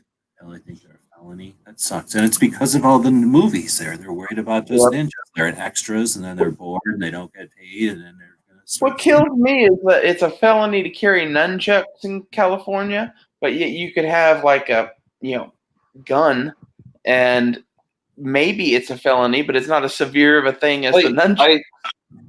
I thought some guy who was a preacher who practiced Tai Chi in the park or some shit bought that and won it in California, and that's not a thing anymore. They might have. I don't know. There was some preacher who used bows and nunchucks and those Tai Chi swords and all that shit, and he taught Tai Chi classes in the park. Oh, and, really and he bought that, yeah. Good, because Tai Chi is definitely they just use the swords as a way to do the whatever you call the yoga dance type of situation you got going on. It is a lot like the yoga. I don't know. I think I'm going to go with 12 inches. I don't know how long chucks normally are, G-Webs. I have a shit ton. I'll take a picture if you want of mine on a grid so you can see some of them. Okay. 12 inches, I think, are going to be a little short. Like, I'd say like 14 or 15. I have several Basically, it's pairs of real supposed to be- chucks. So here's how you size nunchucks. Here's how you size nunchucks. You put it by your elbow and then you curve your hand, like if you're saying, oh, right? And then that should fit right there. So it's not like your fingertips, but it's basically like your wrist to your elbow. And then the cord goes from Okay, your. well then these fit me perfectly then at 12 inches. So in other words, everybody you talk to is going to want a separate set of chucks. Now, on the other hand, that's how I should set my chucks up. And I, for whatever reason, I get chucks and they're about that size for me, even though I'm tall. So I don't know why they make them that size. It should be too long for most people. But Yeah. I just buy standard ones. But there's also smaller ones, and the smaller ones are cool because they have a longer chain. You have to put a longer chain on smaller ones because otherwise you're making them for children, right? Like you still have to have like human shoulders and stuff to be able to go around. But a small one not only cooks, like it's like driving a sports car from a big car, but like you say, there's different ways you can use chucks. Most of the time, I'm hardly ever street fighting anymore. Like I never ninja fight, so I just do it for therapy or exercise. So just spinning long ones is fine. But if you're going to do something, if you're trying to grab something or do something, a longer chain is necessary. You're going to want the little. And I have a little set. I'll take a picture of them. I got a little set of speed bearings, ball bearing ones that are small with a long chain, and those are just like driving a different car. It's like driving a motorcycle versus a pickup truck. It's a different thing to spin I around. made a small lightweight set just to play around. Like I had some 1 inch oak instead of an inch and a quarter. I was using, and it was only like 8 inches long, and they were kind of fun, but it's almost like a toy at that point. It's not powerful enough to do anything with. Maybe I didn't make the rope long enough though. From Are what you you're just saying. drilling holes through them or what? What kind of wood? Yeah, I'm drilling one hole down the middle of the shaft, and then I'm drilling 2 holes perpendicular to that. So you run the cord in the hole down the center of the shaft, and then place it through all the others. So You know what I I knew a guy who was making some like actual nunchucks to actually hit shit with, right? And really like hurt. And he was drilling a hole in like basically like the wooden dowel, basically, right? I Then was he would thinking fill the that very you put a metal thing in the end of it, right? well, he would fill the very bottom of it, like where you would usually hold your hand, right? Or like the very end that would hit somebody. Yeah. That's where he would put the lead, and then he would take this like wood screw looking eye bolt, but it was a one piece, like the end wasn't bent over, like that was all one solid piece, like an eyelet. He would thread that into the nunchuck, but between that eye bolt and the top of the nunchuck, he would use a freeze plug, like out of an engine, like freeze plugs. You can get them at Home Depot and stuff. And he would put the freeze plug over the end of that of the nunchuck. What is And the this is freeze the end. plug? This is the end that it's like a little cup of like aluminum or brass, or they come in different materials. But it's like a little. Imagine like a little cup, right? Like a little cap that you drill a hole in to put that bolt through that island to hook the chain to, and then you crimp that on the end of that wood. And those things you could really like beat down a fucking tree with them. And he was selling those at like the karate class and stuff for like I want to say like $300 a pop.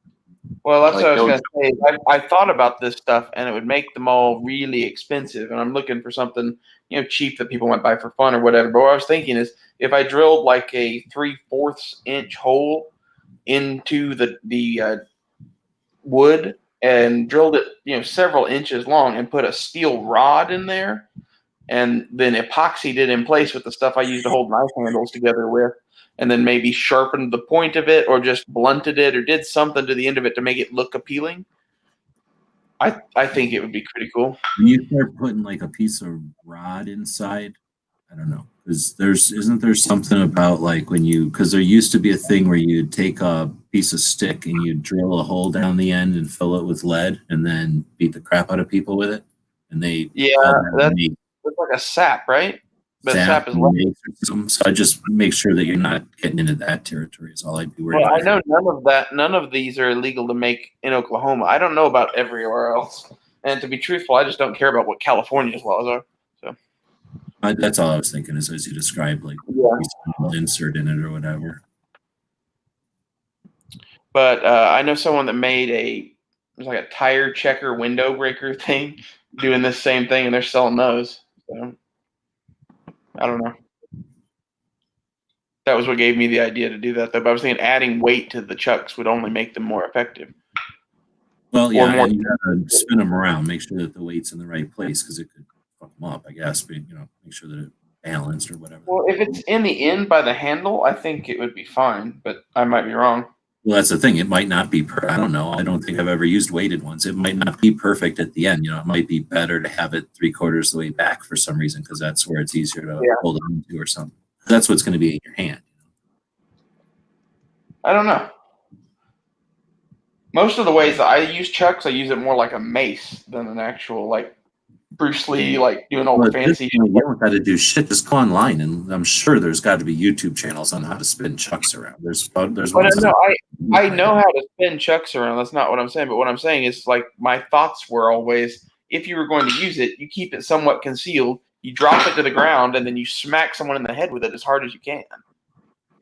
Oh no! The whole point of chucks is you got to do a little dance and make some noises and scare the shit out of them and their friends that are all around them, and then they all go running. You don't have to do shit. Just swing your chucks around. It's the equivalent of racking a shotgun for ninjas. There you go. I just posted in the side chat for you. Like, you need to make that into a nunchucks. There you go. You're welcome. One of the whatchamacallums is asking for the name of your Etsy store again. If you're asking for my eBay store, it's gearwebsites.com. Spell it though, because that can be spelled. CLINEKNIE. There's a link to it on my Instagram page. CLINE and then knives. Yeah. Pretty sure you can find me. You ever gonna go to one of these knife events? Probably not, but I don't know. Maybe someday. Yeah, it's just a little thing that says I'm there on there since 2019. There's a picture of some knives and my logo. There's not much to see, but it's there. The other day I have to use. I got the one that you gave me. Did you only give me one? I got the little one you gave me at least in Vansville, and You're cutting in that again. Oh, I was using the little one you gave me, that little Tonto one, just the other day. I forgot what the hell I was opening. I had to do something, and I didn't have my knife, and I was like, "Oh yeah, I got that little Tonto right here." That thing actually came out pretty cool. I keep thinking maybe I should make a bunch of small knives like that because they would sell. I think because they would be way cheaper because there's just way less work. My all chucks. What are all chucks? I don't know. I still think it's funny that they're illegal at all. Like, it's the same thing as machine guns or anything else. They make shit illegal in a panic. Well, you don't know. It takes 8 pounds of force to break a human bone, and a nunchuck delivers 8,000. There's no way you can allow that to be on the street. Like I said, those 18-inch ones it looked like a 357 hit that Coke can. It just exploded like a rifle bullet or something in it. They're okay. Chains are okay, but assault stick chains, never, not on the streets. Not your nunchuck 14s. You should make them 14 inches and call them something like nunchuck 14. Nunchuck 14s. I don't know if people would get that one. I don't know. I was going to go either 12 or 14 inches. I was leaning towards 12. And now after you said the size thing, that's about 12 inches. And I'm a big dude, so that would be long on most people, I would assume. You could always do it at 14 and then just cut the ends off. Yeah.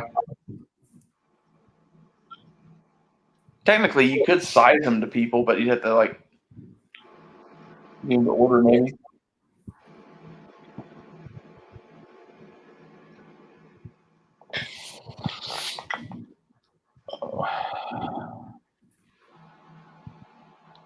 All right, so with that, I guess I will shut it off like I threatened to do an hour ago, I think. But I'm gonna just say, I guess I'll just save it, and then I'll have half of the video of this thing going. What does it look like?